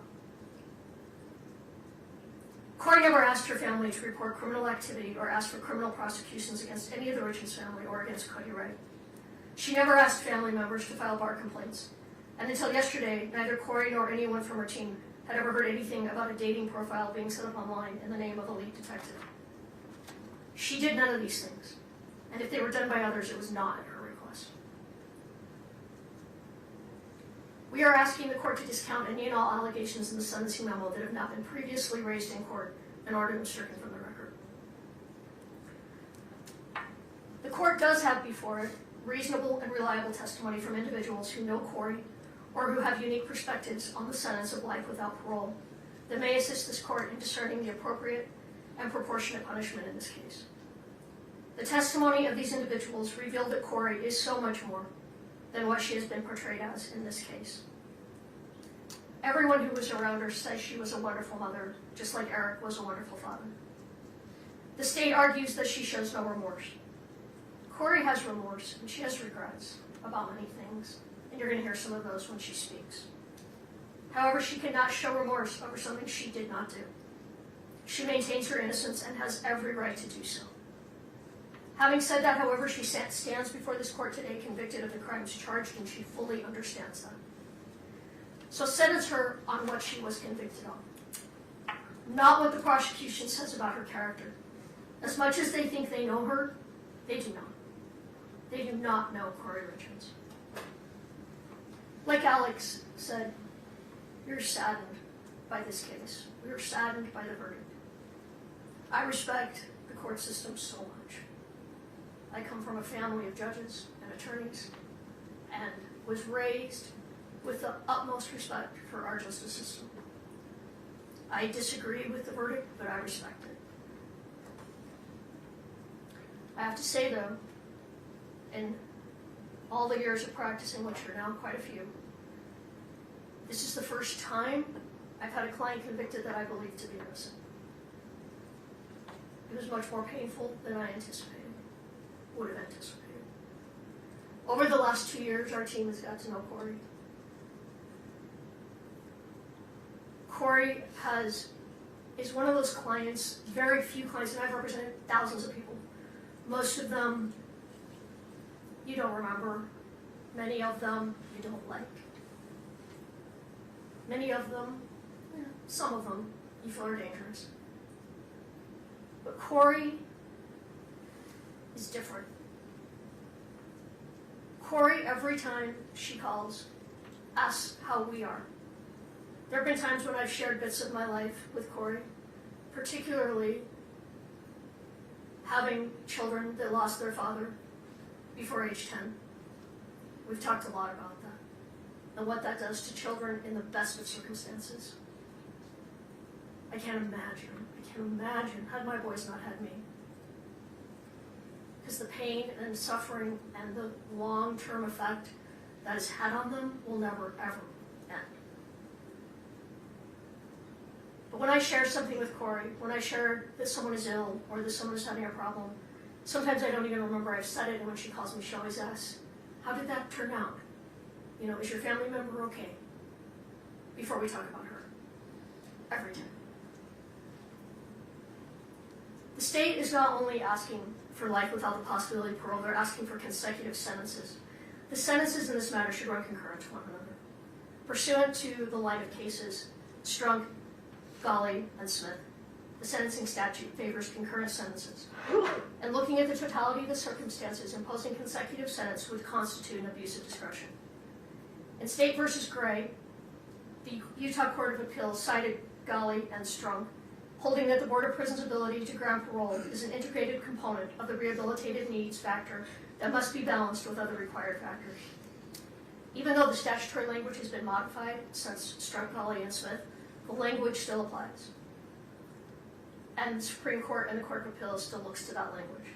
The board should still be allowed to function and make the decision regarding the rehabilitative needs of Ms. Richins. Running sentences consecutive to a sentence of life without parole is senseless. And if this court imposes a sentence of 25 to life on the aggravated murder, but runs the other charges consecutive, the effect will be the same. She will likely never get the opportunity for parole. I don't think that's true. Have you run the initial guideline? It's a genuine question. Yes. I think it only adds. The guideline on the attempted murder is 192 It only months. adds 41 months if we run them consecutive. Before she's eligible Right. for parole.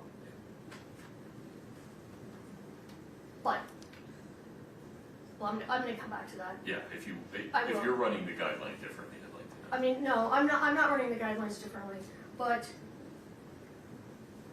the sentence is, well, I talked about understand this. your larger point, and I apologize for That's interrupting okay. you, but if you do have a different running of the guidelines, those forms are not obvious. I'd appreciate knowing. Well, I would say a sentence of 25 to life, and then if she serves additional time, does not guarantee parole. And I'm going to talk more about that. Okay. And it's almost unheard of for someone to be paroled at their first parole hearing on these serious offenses. And looking at the totality, there are mitigators. Kouri had no criminal history at the time of Eric's death. She was involved in positive ways in her community. She volunteered regularly. She headed up a sub for Santa every year.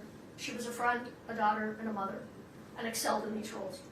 She educated herself. She was involved in every aspect of her son's lives. There is no reason to hold her in prison for life. We asked this court to impose a sentence of 25 years to life. When you put aside all of the media, all of the injuries, and you look at the crime she is convicted of, this is an appropriate sentence. A sentence of 25 to life is not a sentence that guarantees the release of Kouri Richins. It is not saying that she even should be released. What it is saying is that the decision whether she should be released is a decision for someone else to make on another day. A day that will be, at a minimum, 25 to 30 years in the future. A future that could look very different than today. Although today is not a day for forgiveness, that day may come. A sentence that allows for parole is a sentence that gives a pathway to forgiveness. You heard from Emery Blanchard, the only person in this room that understands what the Richins boys have been through. You heard how the day came when she missed her father. She wanted her father in her life. I know that she came to a place that she hoped to spend one more day outside of the prison walls with her father. And that day didn't come. He was not paroled, and he died in prison. I don't minimize what Kouri's boys are saying today. I understand it's contradictory to what other people are saying regarding Kouri as a mother. I don't know why they're saying these things, but what they think and feel today, they are allowed to think and feel those things. They should be. Their feelings are valid, and it's okay. And I think Kouri will say this too, but she wants her boys to know it's okay. People change. All of us change. Kouri will change. Those little boys will change. A sentence of 25 to life will not be easy time. It will be hard time. The first part of that sentence is generally served in maximum security for the first 3 to 4 years. But if the day comes when her children want to see her face to face, a 25 to life sentence will make that easier for them. If they, like Emery, decide someday they want a relationship with her, even one behind the walls of the prison, a 25 to life will make that possible. And a sentence with the possibility of parole, like I said, does not mean she will be paroled. It's very possible she will spend her life in prison. And quite frankly, if her case does not come back on appeal, and she is in prison and she maintains her innocence, parole is highly unlikely. But the Board of Pardons is uniquely qualified to make that decision. That is their job. And it is a particularly important job in the most serious of convictions. They will be the ones looking at a woman who will then be in her 60s or possibly 70s. They will decide if she has been rehabilitated and if she is a danger to the community. These are not decisions that can be made today. We don't stand here today asking you to give her a second chance. We ask you to let those best qualified make that decision when the time comes. When Kouri's and Eric's boys are grown. When they can tell the board if they feel the same way that they do today. You heard a letter read today from a woman who once stood in the shoes of the Richins family. At sentencing, she wanted life without parole for her son's killer. Now she does not. She has changed. Her views of prison have changed, and her feelings towards the man that took her son's life has changed. But a life without the possibility of parole, the sentence cannot be changed. If Kouri and Eric's boys someday change their mind, and it is too late to say something different than what they've said today, this day will become one more day that haunts them. If in 30 years they still do feel as they do today, they will have the opportunity to express those feelings. But don't allow their statements at age 9, 12, and 13 become another tragedy, another trauma that they may end up suffering as adults. A sentence that doesn't allow even the possibility of parole is a sentence that tells the world there is no hope. There is no growth. There is no change. There is no room for forgiveness. There is no room for love. That we are all our worst act and will never be anything more. And that is not the human experience. In a world where humanity is waning, act with humanity. In a world where hatred is encouraged, act with kindness. In a world where forgiveness is seen as a weakness, act with compassion. A sentence of 25 to life with the other charges turned concurrent reflects the seriousness of this offense, takes into consideration the totality of the circumstances.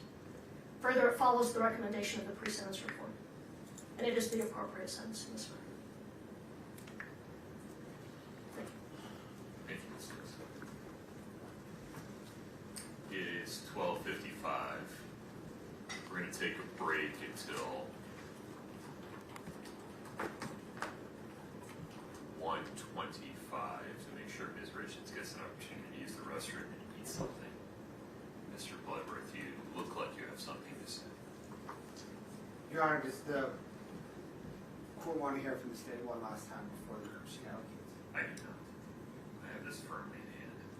I would like to make it clear, in case there was any ambiguity, that the court has considered and is denying defendant's request to strike portions of the state's sentencing memorandum. Yes, thank you. Court will be in recess until 1:25. Let's make sure that Ms. Richins gets something to eat. Thank you.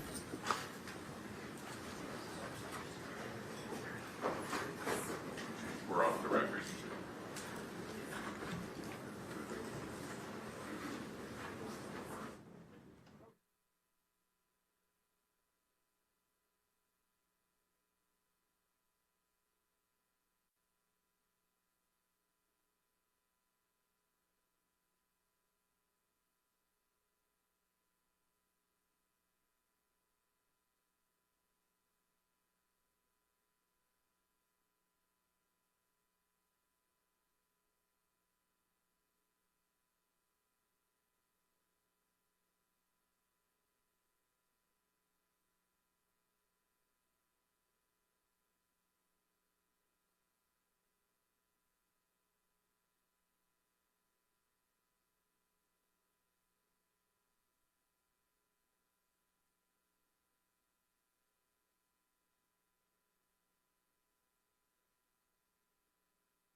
231-500-139.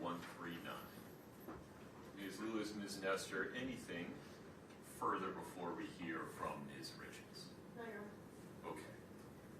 I understand that Ms. Richins will like to stand at the podium, Yes, Your Honor. and you folks would like to join her. Yes, Your Honor. No problem.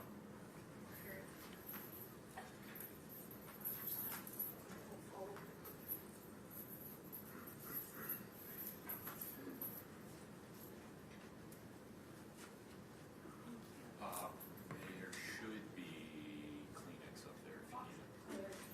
It's right here. Do you want water?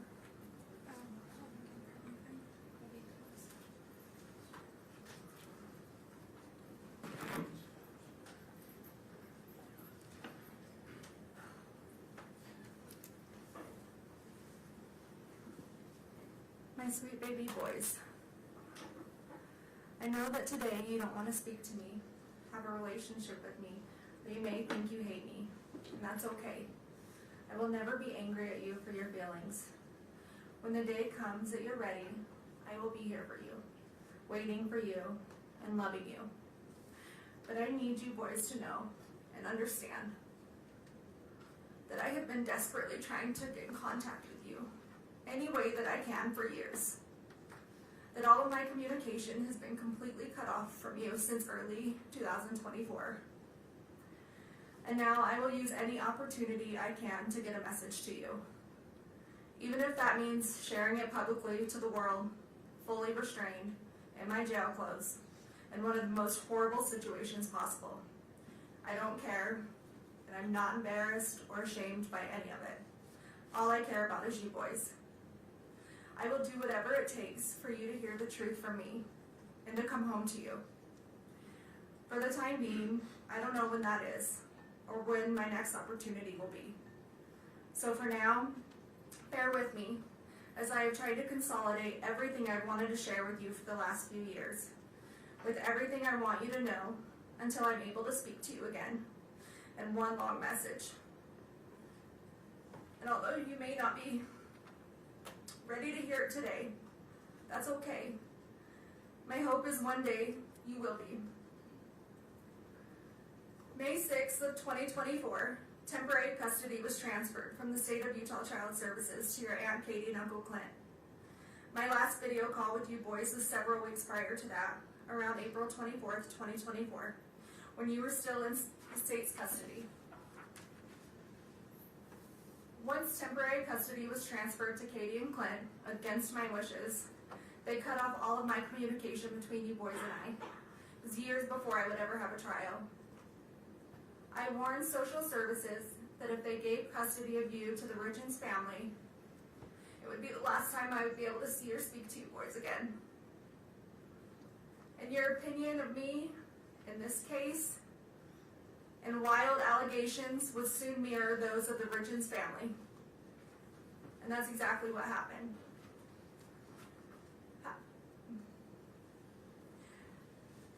You need to know the Darden side of the family fought a long, hard battle for custody, but was eventually ignored and denied. Since temporary custody was granted to Katie and Clint, they have not allowed me to see or speak to you. No more video calls, no more visits. They blocked the phone number for the jail so I can't call you. Birthday cards, Christmas cards, the letters I would send you boys, they were all returned or rerouted. All of my contact was cut off more than 2 years ago. So please, please ask them. Please ask them for your cards, for your letters, if I tried calling you. Please, just ask them. Whether it's now or in 10 years. The one thing I need you boys to know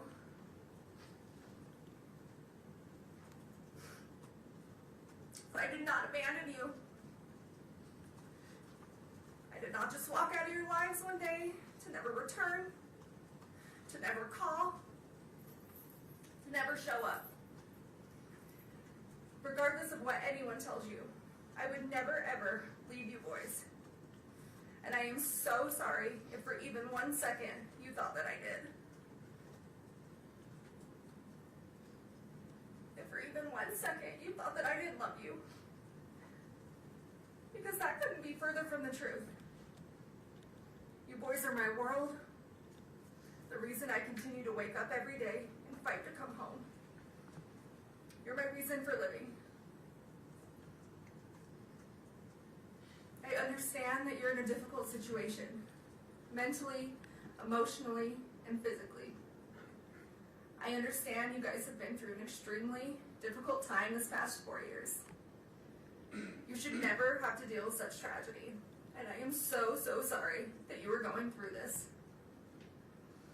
You boys have the right to be angry, and sad, and confused, feel in survival mode, have questions.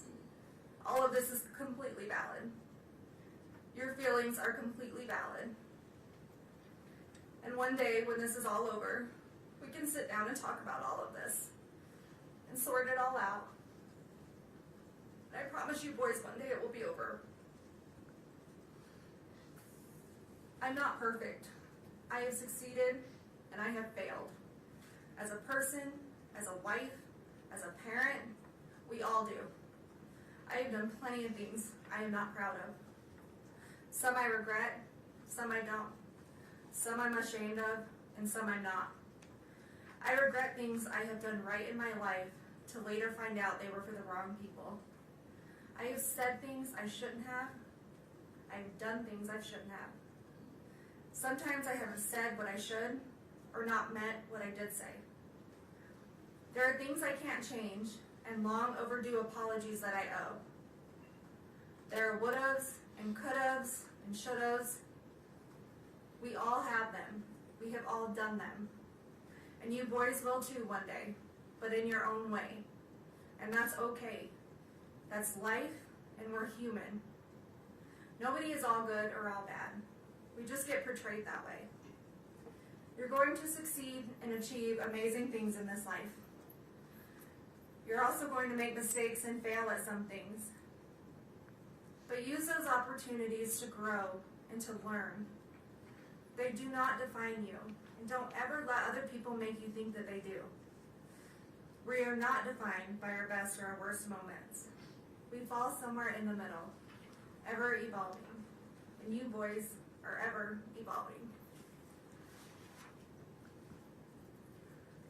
Secrets diminish self-respect. They lose trust. They make us lose ourselves. I fell in love with someone who wasn't your dad. Your dad fell in love with someone who wasn't me. I did things behind your dad's back. He did things behind mine. Don't keep secrets. Always put your spouse first. Your dad and I didn't always do this, but don't be like us in that aspect. We made mistakes that I know I regret, and I'm sure if he were here today, he would say that there are a few things he regrets as well. Marriage is hard. Marriage takes work. Marriage takes love. Big love. Deep love. And you may think about divorce, and you will have fights, but then you will make up, and you will forgive each other. Because when your love is enough, your love keeps you together. Your love is all you need to ignore the noise. And your love never fails. Sometimes your dad would want to throw in the towel on our marriage, or I would want to throw in the towel on our marriage. But we never did. We always found our way back to each other. I would pick up his towel, or he would pick up mine. We'd hand them back to each other and start again. Because our love never failed. We stopped keeping track of each other's wrongdoings, and we forgave, and we moved on, and we loved. And if I had to relive all of those hard days all over again, I would do it without question.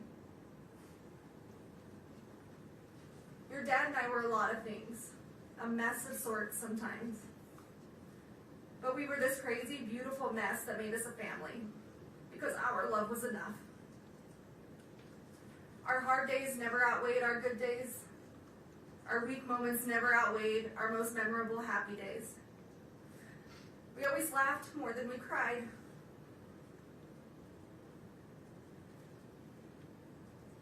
We failed at some things, but we never failed at loving you boys. Our love was enough to make our house a home. Our love was enough to stay together, to raise you boys. Our love was enough to forgive each other when others said that we shouldn't. To do things for each other others may disagree with. Our love was enough to protect each other, even though it may cost us everything. Love can make you lose yourself. Sometimes it makes you do things you know you shouldn't, but knowing it's not wrong at the same time. Because your spouse is your person, and your love is enough.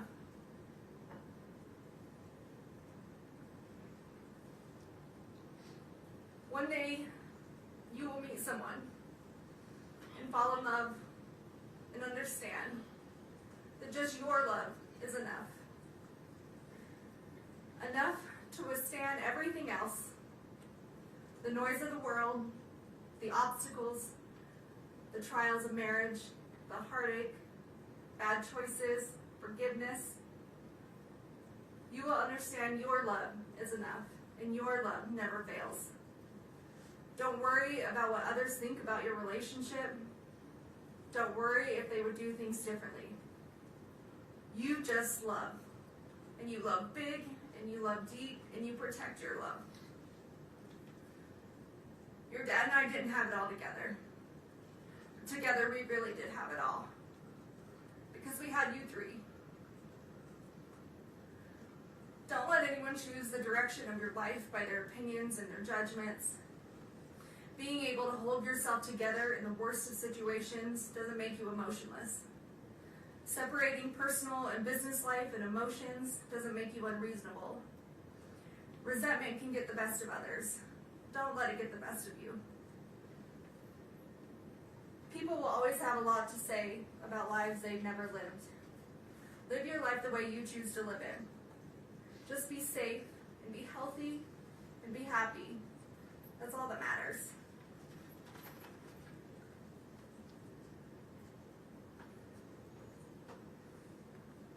Sometimes people will want you to believe that life is simply black and white. That situations are black and white, but they're not. Life, situations, they are full of color. At the very least, shades of gray. Always question the color, even if you're only questioning the gray areas. Keep an open mind. Question situations and stay curious. You will have some people in your life tell you how their love for you is unconditional. But once your most private life has been revealed, you quickly find out just how conditional their love actually was. Choose the people you hold close to your heart wisely. And always be the friend that walks into somebody's life when everyone else chooses to walk out. Always remember, the only people you owe your loyalty to are those people who never made you question theirs. Every day you wake up, you get a second chance at life. To do whatever you want. Be whoever you want. To succeed in all your dreams. Take the day and run with it. It's a blessing. Don't take it for granted. Sometimes you'll have hard days when all you want to do is count all the ways things are going wrong or have gone wrong in your life. In that moment, stop, take a minute, take a step back, take a breath, and switch your thinking to count all the ways that it has gone right. All the good that has come to you, boys. All the grace, the blessings, and the love. Remember that anyone can give up on something. That's the easy way out. True strength comes when everyone is expecting you to fall apart, but you hold it together, persevering through the hardest of times. Always persevere. Always prove them wrong. Because you boys don't give up, and you boys will never quit. There's always going to be someone out there ready to tear you down, misrepresent you, lie about you, tell half-truths, and judge you. They will judge you on decisions you do or don't make, what you did or didn't do, what you did or didn't say. They will take out of context and twist your words. They will judge you on your emotions or the way you grieve. You may show too much emotion, you may not show enough. They will tell you you're not grieving correctly, you're too angry, you're too sad, you're holding it together too well or not well enough, or maybe you're too ambitious. They will judge you on your demeanor, if you cry, if you don't cry, if you don't do anything at all. And all of this will get misinterpreted into something that it's not, formed by the opinions of who's ever creating it. And then silence is also too often misinterpreted and misjudged. But when people behave that way, it has much more to do with them personally than it does you. Everyone's entitled to their opinion. It doesn't make it true. Remember who you are and what you stand for, the truth, and ignore the noise. Ignore their noise. Ignore their egos, their entitlement, and their biased judgment. Those who abuse the power and the positions they hold will have a higher power to report to one day, and that higher power holds the final truth, their final truth. Don't ever let someone tell you how to show emotion, how you're supposed to react to any given situation. Don't care what others think about you, what others say about you, just let them talk. Just be you, be yourself, be authentic, be genuine. Because those who truly know you, who truly love you, is all you need.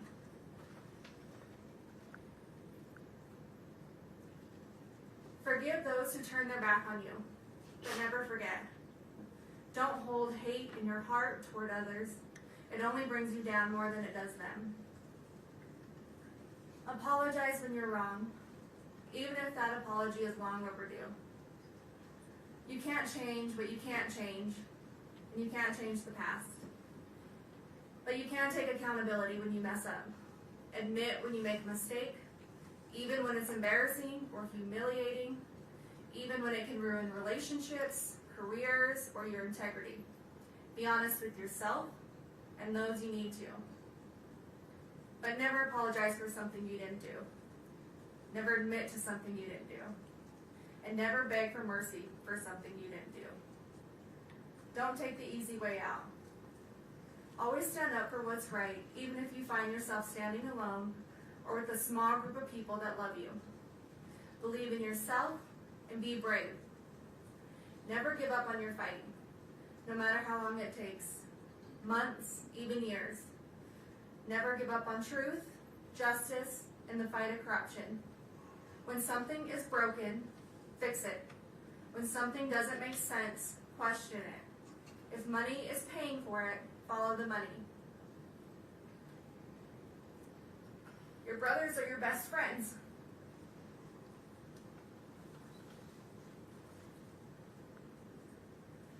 Your dad and I raised you boys that if you cared about nothing else in this world, you care about each other.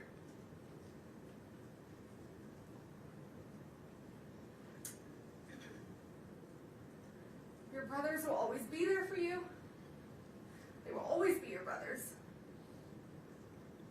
You love them, you protect them, you take care of each other. You support each other, you help each other, and you trust one another. You be loyal to one another, and you keep each other safe and healthy and happy. And you stay together no matter what.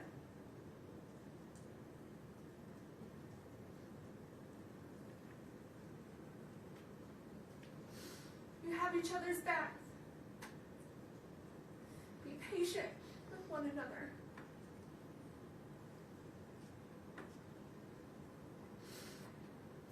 Don't keep track of wrongdoings. Let them go. Forgive. Move on. Show compassion, empathy toward each other. And never go a day without telling one another you love each other. Because you are never too old, or too cool, or too busy to love each other.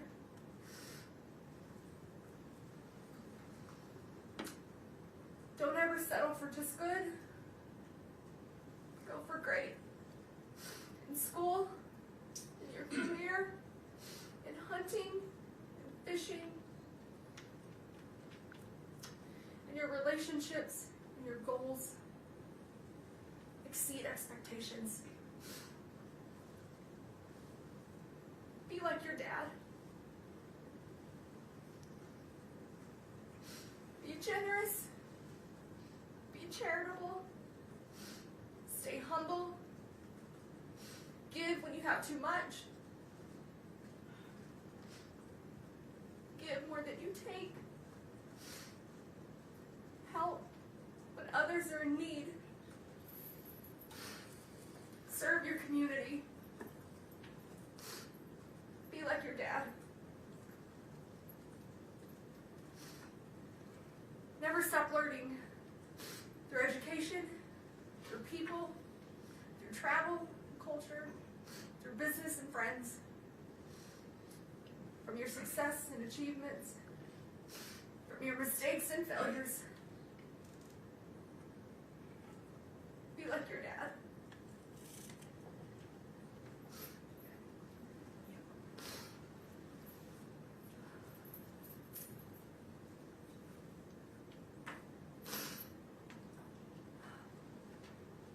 Love the outdoors.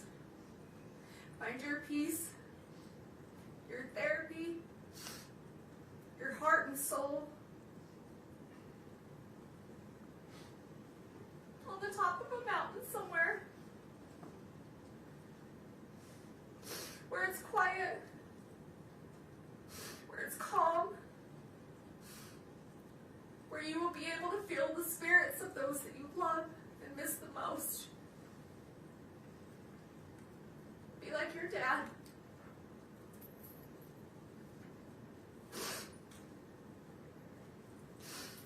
Laugh. Laugh often. Laugh loud. Laugh when you want to cry. Laugh when you're mad. Have that laugh that everyone recognizes and no one will ever forget. Even when you're gone. Be like your dad.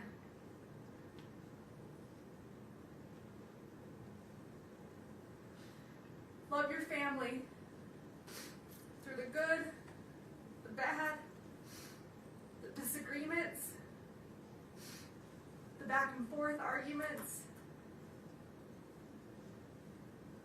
Choose forgiveness. Choose love. Choose happiness. Be a loyal brother. Be a noble son. Be like your dad.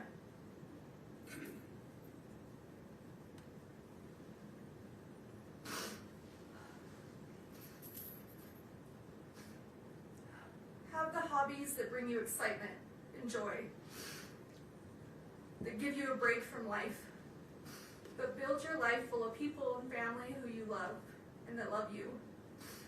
Build a family that makes you happy to come home to every day, with a career that makes you hold your head high.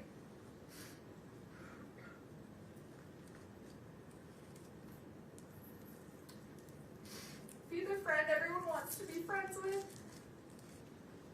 the dad that everyone wishes they had. Be like your dad.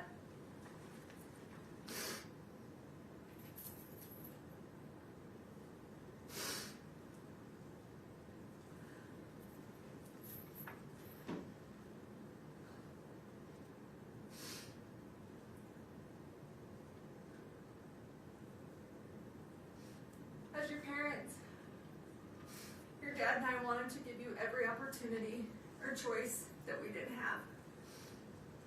We would do anything for you boys, or break our backs falling over obstacles and finding our way to be sure you had the best of the best. Even if we didn't always do it well, or have the right answers, or the words, we would give you everything that we had.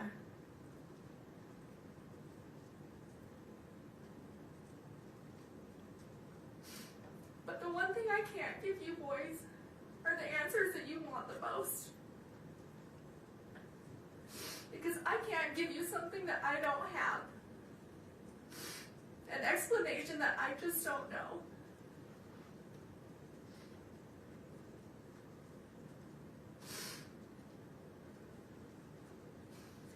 I've never lost a son. I've never lost one of my brothers, a nephew, or a best friend.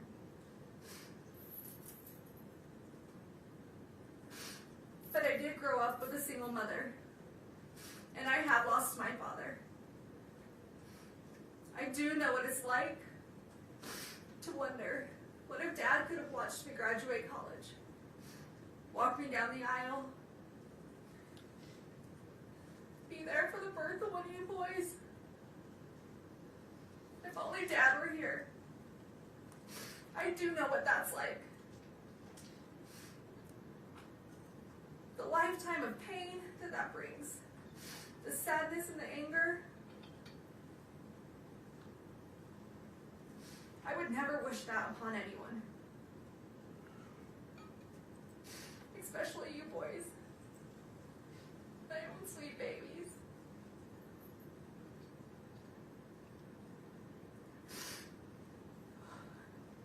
It's a lifetime of what ifs and if onlys. An empty hole in your heart where your dad's supposed to be. He's supposed to fill. He's supposed to walk through life with you, with us, with our family. I do know what that's like. So murder, an attempted murder, 4 years later, and it's still hard for me to say those words out loud. They get caught in my throat. I turn my stomach, and I try to avoid them as much as possible, because it makes me physically sick to think about. But still to this day, I can't believe this is real sometimes. That this is our life. That this is my life. Convicted of taking one of the people out of my life who filled it the most. My husband, the father of my children,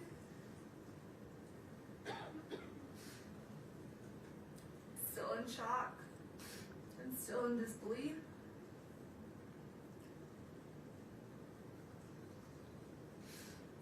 Accused and now convicted of such a heinous crime. Potentially costing me to never see you boys again.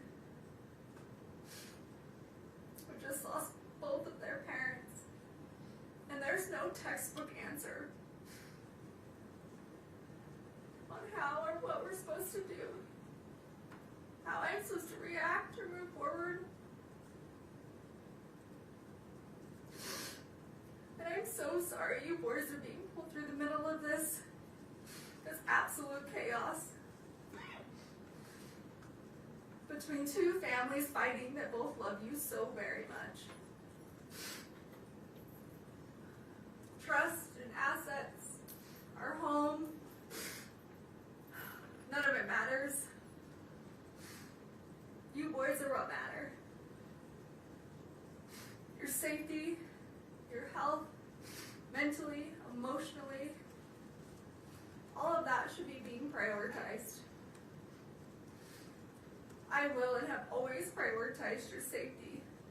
I am your mother, and that is my job. And for anyone to scare you otherwise is just cruel and heartless.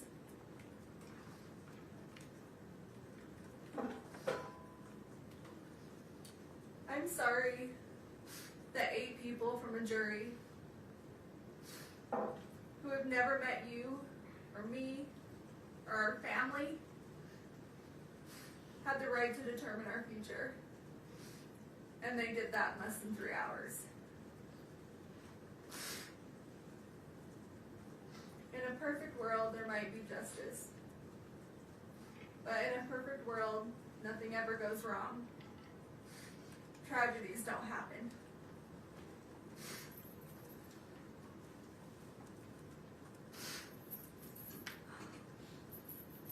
Some think a verdict or the sentencing will be the answer that they seek or that they need. but it won't. It will only give them something else to think about for a while. It may help to disperse some of their hurt or their resentment, but it won't relieve it. This grief will outlive us all. The hundreds of lives that this has affected. The lifelong trauma you boys have suffered this last 4 years will outlive us all. You haven't had to just endure losing one parent, but losing two. And no child should ever have to go through that. Especially when one was an unforeseen tragedy, and the other based on injustice and a system we're supposed to trust.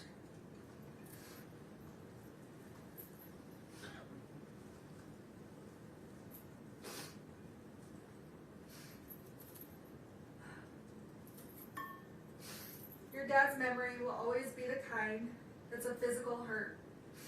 The tightening in your chest when you think of him. Particularly on days like today, his birthday. Because he was so loved that no verdict or sentence will ever be able to release that kind of suffering. I'm broken. I'm broken without your dad. I'm broken without you boys. God did not put me in this world to take a life. God put me in this world to give life. Your lives. And I don't know who or what I'm supposed to be if it's not a mother. Your mother. And as much as you've been influenced into thinking that Dad was murdered, that I took your dad from you, that is completely wrong and an absolute lie. And the thought of that is still as absurd today as it was 4 years ago. And just because someone may not be perfect, that's a far reach for them to be capable of murder. To kill someone. Our someone. Your dad was in physical pain. A lot of physical pain. And just because some people didn't know or didn't want to see certain things, doesn't mean they weren't happening or they weren't true. He would have never left us intentionally. And I would have never taken him from you, from us. He was the glue that held us all together, that made us, us.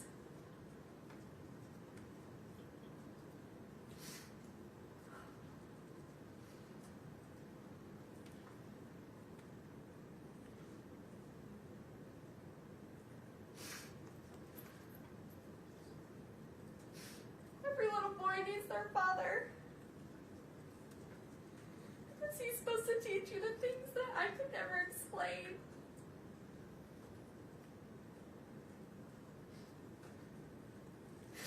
He's supposed to teach you and do things with you that only a dad can do.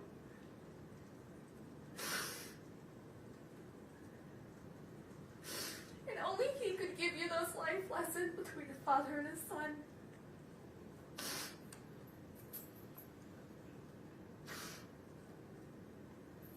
I would have never taken that from you boys. I know how much you need him, how much you loved him.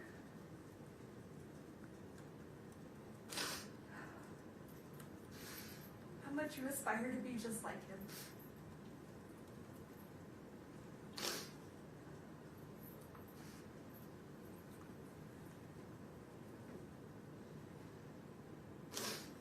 And I would have never taken that from you. And I'm so sorry that I can't bring him back. For you, for me, for our family.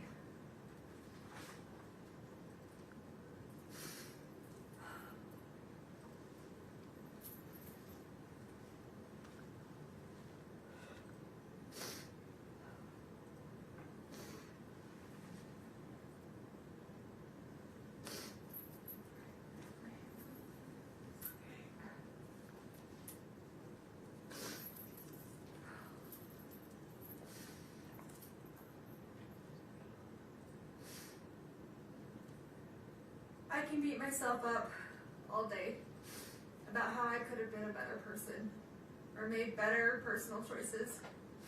And I can understand and accept you boys being upset about those things. But murder? No, absolutely not. I will not accept that. And I will not be blamed for something I did not do. I will appeal and fight these charges no matter how long it takes. Not because I have anything to prove to this court, to the state, to the Richins family, or to the world, but I do have something to prove to you three. I do care what you boys think, and I need you boys to know the truth. And because of that, I will never quit or give up on this fight for justice, the truth, and coming home to you. So please, I know that right now you may not believe me, that you believe I took Dad from you, and that's okay. I still and will always love you, and I'm asking that you please just don't give up on me. I'm coming home, not today, not this year, but we're going to make this right. Our justice system will get this right, although this courtroom can't seem to. We have a long road ahead, but I will never quit fighting my way home to you boys. I love you more than these words could ever express. I loved you before I ever met you. And I will love you long after I'm not here to say it. And every minute of every day, I miss you boys more and more. And I think about how much I wish I could be with you, and this nightmare would go away. And we could have our family back. This entire situation isn't fair to anyone, but it's especially not fair to you three. And you boys are all that matters. I want to remind you just how strong you are. That you are loved by so many. And I am beyond proud of you. Of everything you have overcome, everything you have achieved, and how much you bring into this world.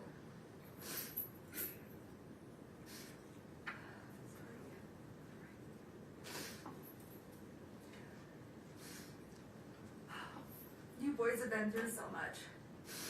And I wish I could take away all your sadness and all your pain.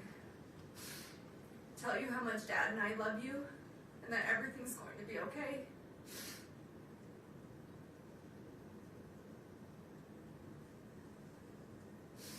I wish I could count the freckles in your little cheeks.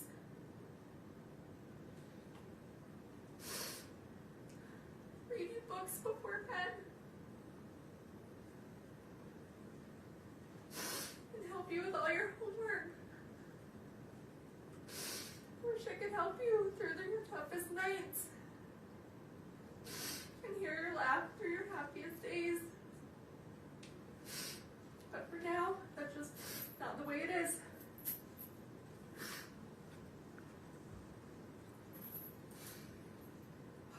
We have to be strong.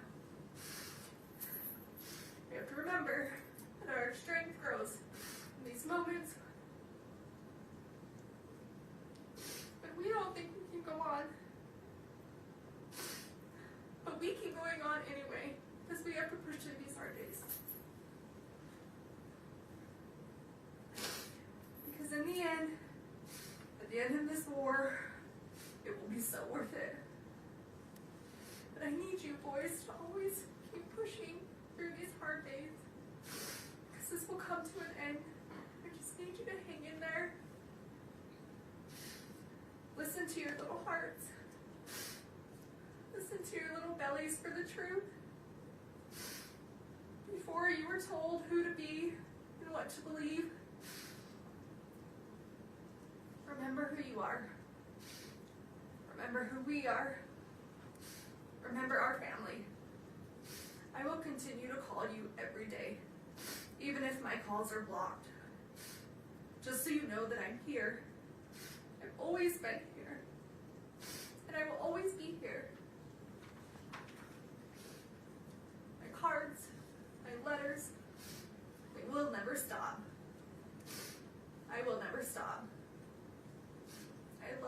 forever, Mom.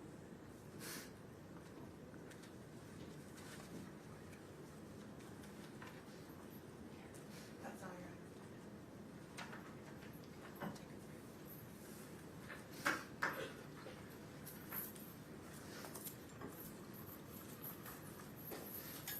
All right, ladies and gentlemen, a fair reminder.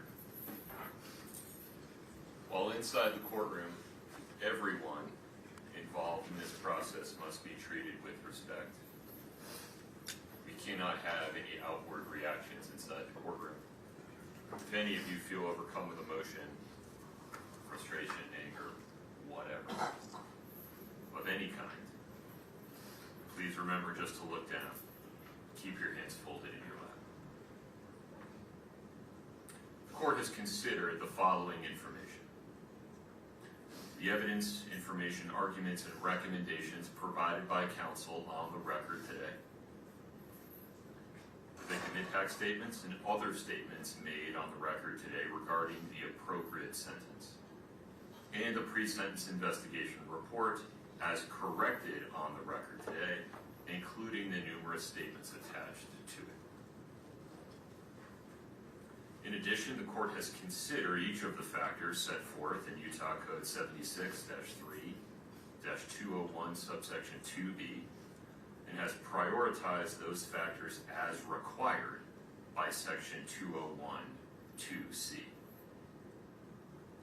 Having considered the gravity and circumstances of the offenses for which Ms. Richins has been convicted, the number of victims, and available information regarding the history, character, and rehabilitative needs of the defendant, the court hereby orders that the sentences on counts 2 through 5 shall run consecutively to each other and to the sentence imposed on count 1. Moreover, the court exercises its discretion and chooses to impose no fines related to any sentence in this case. The court addresses the 5 counts on which Ms. Richins was convicted in reverse order. Ms. Richins, based on your conviction on count 5, third-degree felony forgery, the court hereby sentences you to an indeterminate prison term not to exceed 5 years.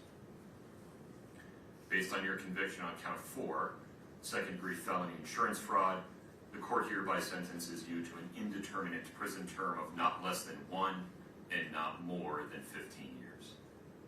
Based on your conviction on count 3, second-degree felony insurance fraud, the court hereby sentences you to an indeterminate prison term of not less than 1 and not more than 15 years.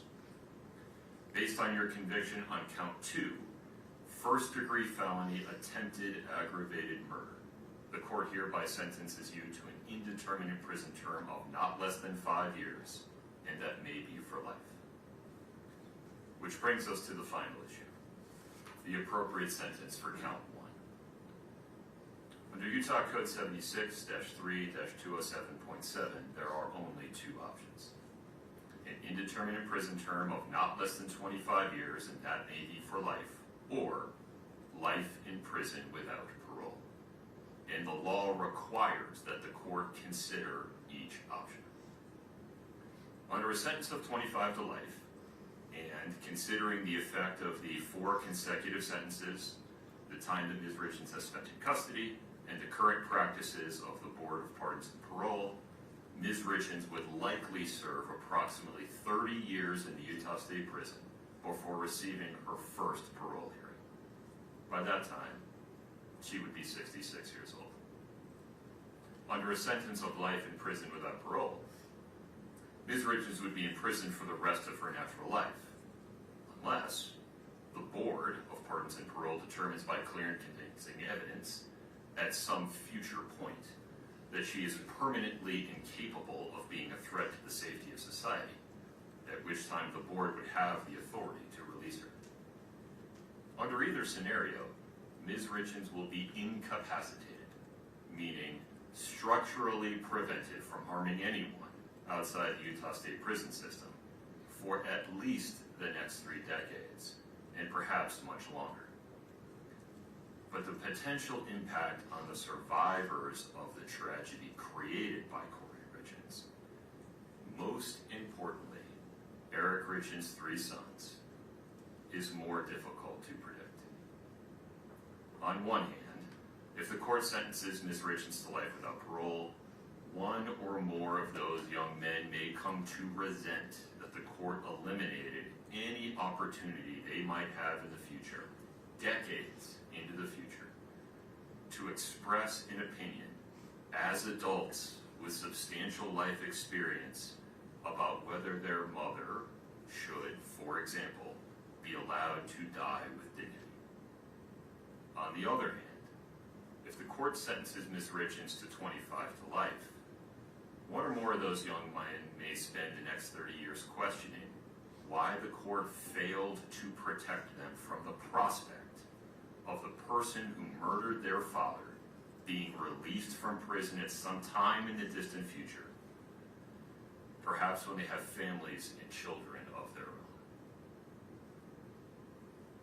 The court's contemplation of how those young men may come to feel about today's decision some 30 years from now comes from a place of genuine concern for them and humility regarding the court's inability to predict the future. Sitting here today, it is simply not possible for anyone, not even those young men, to know how their view of this case may evolve over the next several decades. My hope is that every person affected by Eric Richins' death will, over time, find their way to a state of peace. As for today, the court's duty is to make a decision, a weighty, long-lasting decision based on the best information available today. And the bottom line is this: Kouri Richins was convicted unanimously and beyond a reasonable doubt of attempting to murder Eric Richins, her husband, and the father of their 3 children. And then, having failed in her first effort of spending the next 17 days not changing course, but doubling down, preparing to try again, and ultimately completing the act through the administration of poison. And for what? Money. All for pecuniary gain. A person convicted of committing that sequence of acts in that way and for that reason, and who causes the absolute tragedy that has befallen Eric Richins' sons and family.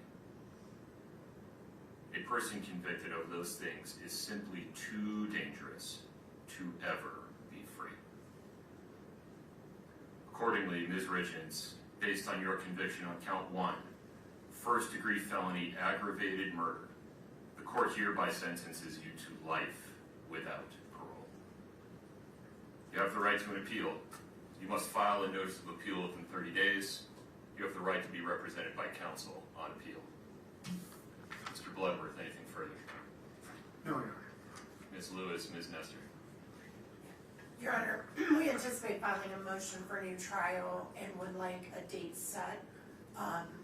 We have a substantial record in this case. We will file a notice of appeal of the conviction and the sentence and ask that everything be stayed pending the motion for a new trial as we're entitled to do under Rule 4B. Excuse me, but we think we need sufficient time to file a motion for a new trial based on the substantial record that exists in this case, longer than the typical 14 days, because this is not only the trial itself, but the years of litigation and motion practice that preceded the trial. We were hoping that we could get an agreed deadline of 90 days to file a motion for new trial, mainly because for half of June I'm out of the country and for half of July Ms. Lewis is out of the country. Normally we would ask for 60, but there's going to be a month in there where both of us aren't available. So we're asking for 90 days. All right, Mr. Bloodworth. Your Honor, the state objects. The rule provides for 14 days. I can't imagine this is a decision that was Council's had the last 53 days to prepare the motion, 14 days pursuant to the rule. I appreciate that it's a lengthy record in this case, but the issues available for the trial are fairly narrow.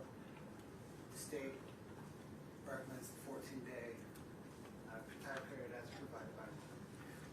There is one other thing, Your Honor, on that as to why we need the extra time. So we have asked the county to retain an expert to assist to do a declaration for attached to our motion for new trial, and it's going to require us to go before a separate entity to decide whether that funding is approved, and that just takes time. So that's another issue we need.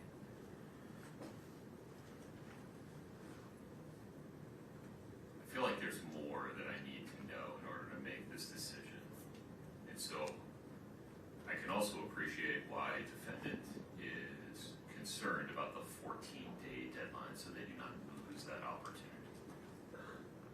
Sitting here today with very little information and the state having very little opportunity to respond to this idea, I'll extend your deadline to 28 days. But within that time, if you want to file a motion to extend it, Ms. Nestor, with more detail, you have 14 days to file that motion.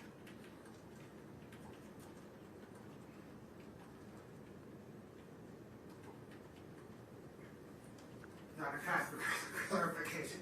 So the court 14 days from now, they have an opportunity. They have a deadline to file a motion to extend the 28-day deadline. If they don't, it's 28 days. Gotcha. I acknowledge that that 28-day deadline may cause practical difficulties for the state's team, and if I need to extend the state's response deadline, I will certainly give that fair consideration. Understood. Ms. Nestor, Ms. Lewis, anything else today? No, sir. Ms. Richins, you are hereby committed to the Utah State Prison and remanded to the custody of the Department of Corrections. This court is in recess. Please follow the deputy's instructions. We're off the record.